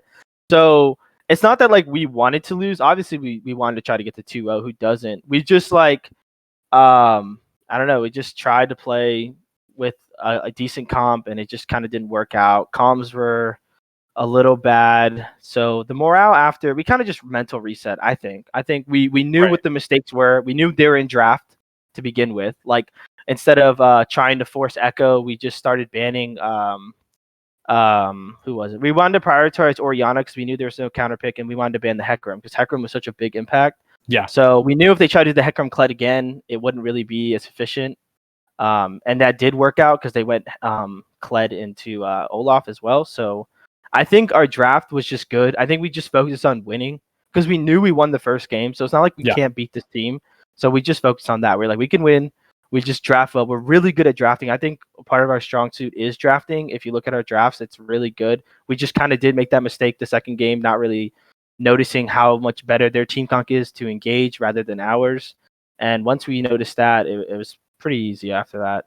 Yeah, honestly, I think the draft for the game number 3 was phenomenal. Like playing around, getting the Jarvan into the Olaf, being able to lock him up, and basically, drafting this team composition that focuses so heavily on team fighting and just taking advantage of the fact that World Class Splash, they like didn't have any tools to really contest with that. And also, I wanted to go back. So in the first or second Dragon, you guys had one really decisive team fight that I feel like at that point, did you guys really feel like, okay, like we know how this comp works, like we're probably going to win this? Or like, were you still feeling like, okay, for we game won? 3? Yeah, for game 3. Yeah. So I think Izo really was the MVP of this whole series, in my opinion. He just conquered bot lane. Like, if you look at their bot lane, Ashe was really like not able to produce as much damage as I think their team comp would like. So stacking on bot lane and then just knowing that like our Senna was starting to get beefy. I mean, like Senna's not that strong early, but like knowing that her scaling potential was gonna be better. We knew that drag fights, like that one drag fight where we like, I think we almost aced them, or I think we did. We knew like, okay, yeah, like this is how the team comp works, and we know how to engage with the J4 and how to use the Galio kit. So yeah, at that point we knew how the team comp worked. I mean, we talked about it even after draft and before the game started, but we were mostly worried about the quirky package because, as you saw in one of the team fights, Senna did sit in it and she just died, and I think we lost like a drag fight then. But the quirky package, I don't think he really used it efficiently. Like there was a point where he could have used it, but he let it run out, and he could have stopped us in that little alleyway because we can't engage from there. Like sitting in a quirky ult is terrible. Like I don't think he really utilized it as much as he wanted to. Yeah. But yeah, we really played off the quirky ult. Because he would grab it at like 30 seconds left, and I think it's only like a 30-second timer or 15 seconds, and they would kind of dance around, and we didn't mind dancing around with them. because once that Corki ult's gone, we know our engage comp is better than theirs. It's just more superior. We had more items, we had more damage, and we just had everything up for that. Yeah, absolutely. I love that draft. I just want to say. Yeah, we were like I didn't really like tell my team, but I was super pumped. Like me and someone else we kind of like put input in the drafts, and we just thinking about this comp and thinking how they used the Orianna last game. I just thought like we could use it so much better, and I don't mind first picking it because like Orianna is just such a good laner, like especially with phase rush. Like if anyone wants a hard engage on me, I can kite them away and run away, and I still get good farm. I can still poke. So she's just a great champion, and building a comp around her and having those tools is just super beneficial. Like it wins you the games, obviously. Absolutely. So one question I have, or one of my last questions, then I guess for you, Icy, is, with all that said, right? With the confidence in the composition and the feeling that you guys were winning team fights, what was really, I think, throwing you guys for the loop in terms of being unable to close out the game? Because obviously there was a lot of fights, right, that went back and forth. There was a lot of times where something went wrong for you guys, and then something went wrong for World Class. I think what was kind of going on between it in terms of like inability to, I guess, close out the game as we kind of went on. Yeah, so a lot of it has to do with like obviously comms, but I also think it's that, like I was saying before, World Class is a good team. Like they, as you guys know, they are a good team. If you see how they execute very well, and even them being behind, they were just kind of dangerous. And like if we made one mistake, like how Jarvan went in bot lane and dove, and they were just able to get away, we burned Galio ulti, we burned all of J4's mobility, and then I can't really get around them. I'm forced to dive and stuff like that. So knowing that we have to kind of respect them in a certain way kind of made it a little bit difficult. And not respecting them, we obviously made mistakes, but I knew we were ahead. Like I knew we had the team fight comp, and that was the thing that really held on for all of us, that we know we can win the fights. Like they aren't going to engage on us. We are the stronger team. And we just kind of used our summoner spells, and we just timed it with theirs, and getting the Ashe and getting the Corki. I mean, the Corki really did make a huge mistake the last fight. Yeah. But yeah, and like that kind of like plays into, but we just kind of had to respect it. And like looking at the goal difference, I'm glad we did, because it may not seem like they were close, but they were really close. Like, after 50k, 60k gold, most people got their items. Corki was on building his last item. I was still building my last item. Like it was definitely a close game in my opinion. And like with the engage of Ashe, Leona, and Corki, like I can get one shotted if I don't have time to Zilania's. Yeah. And they almost did that. They almost did that to us. So that's part of the reason why it was so hard to kind of just go mid and end, because we really could have. But we kind of tried to respect them a little bit, because they just have the tools to pick off Senna or pick off me, and that really hurts our comp. Like if we don't have Senna or Orianna in the fight, and we have Galio and J4 engaging in, they're just gonna die, and they can end that late, or they can get a lot. Yeah. So I think we were smart enough to do that, and I'm glad we did, because it ended up paying off. They overstepped a little bit. We took advantage of that, and yeah, got the win. Yeah, absolutely. And congratulations to you guys. I did want to touch, like you had said, tracking their timers. You guys did a great job of that. In the repeat visits bot lane, making sure you knew when Ashe's flash was up, Leona's flash, being able to go on her and get those kills. I think that's really what turned it around for you guys. But yeah, congratulations today. I wish you guys best of luck in week 6, and hopefully you guys win, and we'll see if there's a tiebreaker match. But I'm excited to see that play out. Icy, before we send it off, do you guys have any shout outs that you want to give? Oh yeah, big shout out to Ezo in the jungle, and Smize. He was the one who literally counted all the summoner spells. And then good job by CJ. CJ doesn't get enough credit, but he really is a monster in the top lane if you give him a good kit, and it's gonna show for him for sure. And big shout out to New Game in 49. No one knows him, but New Game 49. he's the reason why we win all the games. And Ezo ASMR, you guys should watch it, and that's really it. All right. Well, thank you for joining us, Icy. Yeah. All right. Yeah. Thank you so much for joining us. Congratulations. Thanks. Alrighty, guys. Well, thank you all for watching on behalf of me, KTAD, and the entire broadcast team, which is basically just Benj, but the entire broadcast team. We thank you guys for watching, and thanks to all the players and all the viewers who stopped in, all the people who followed today. But until next time, guys, we will see you later.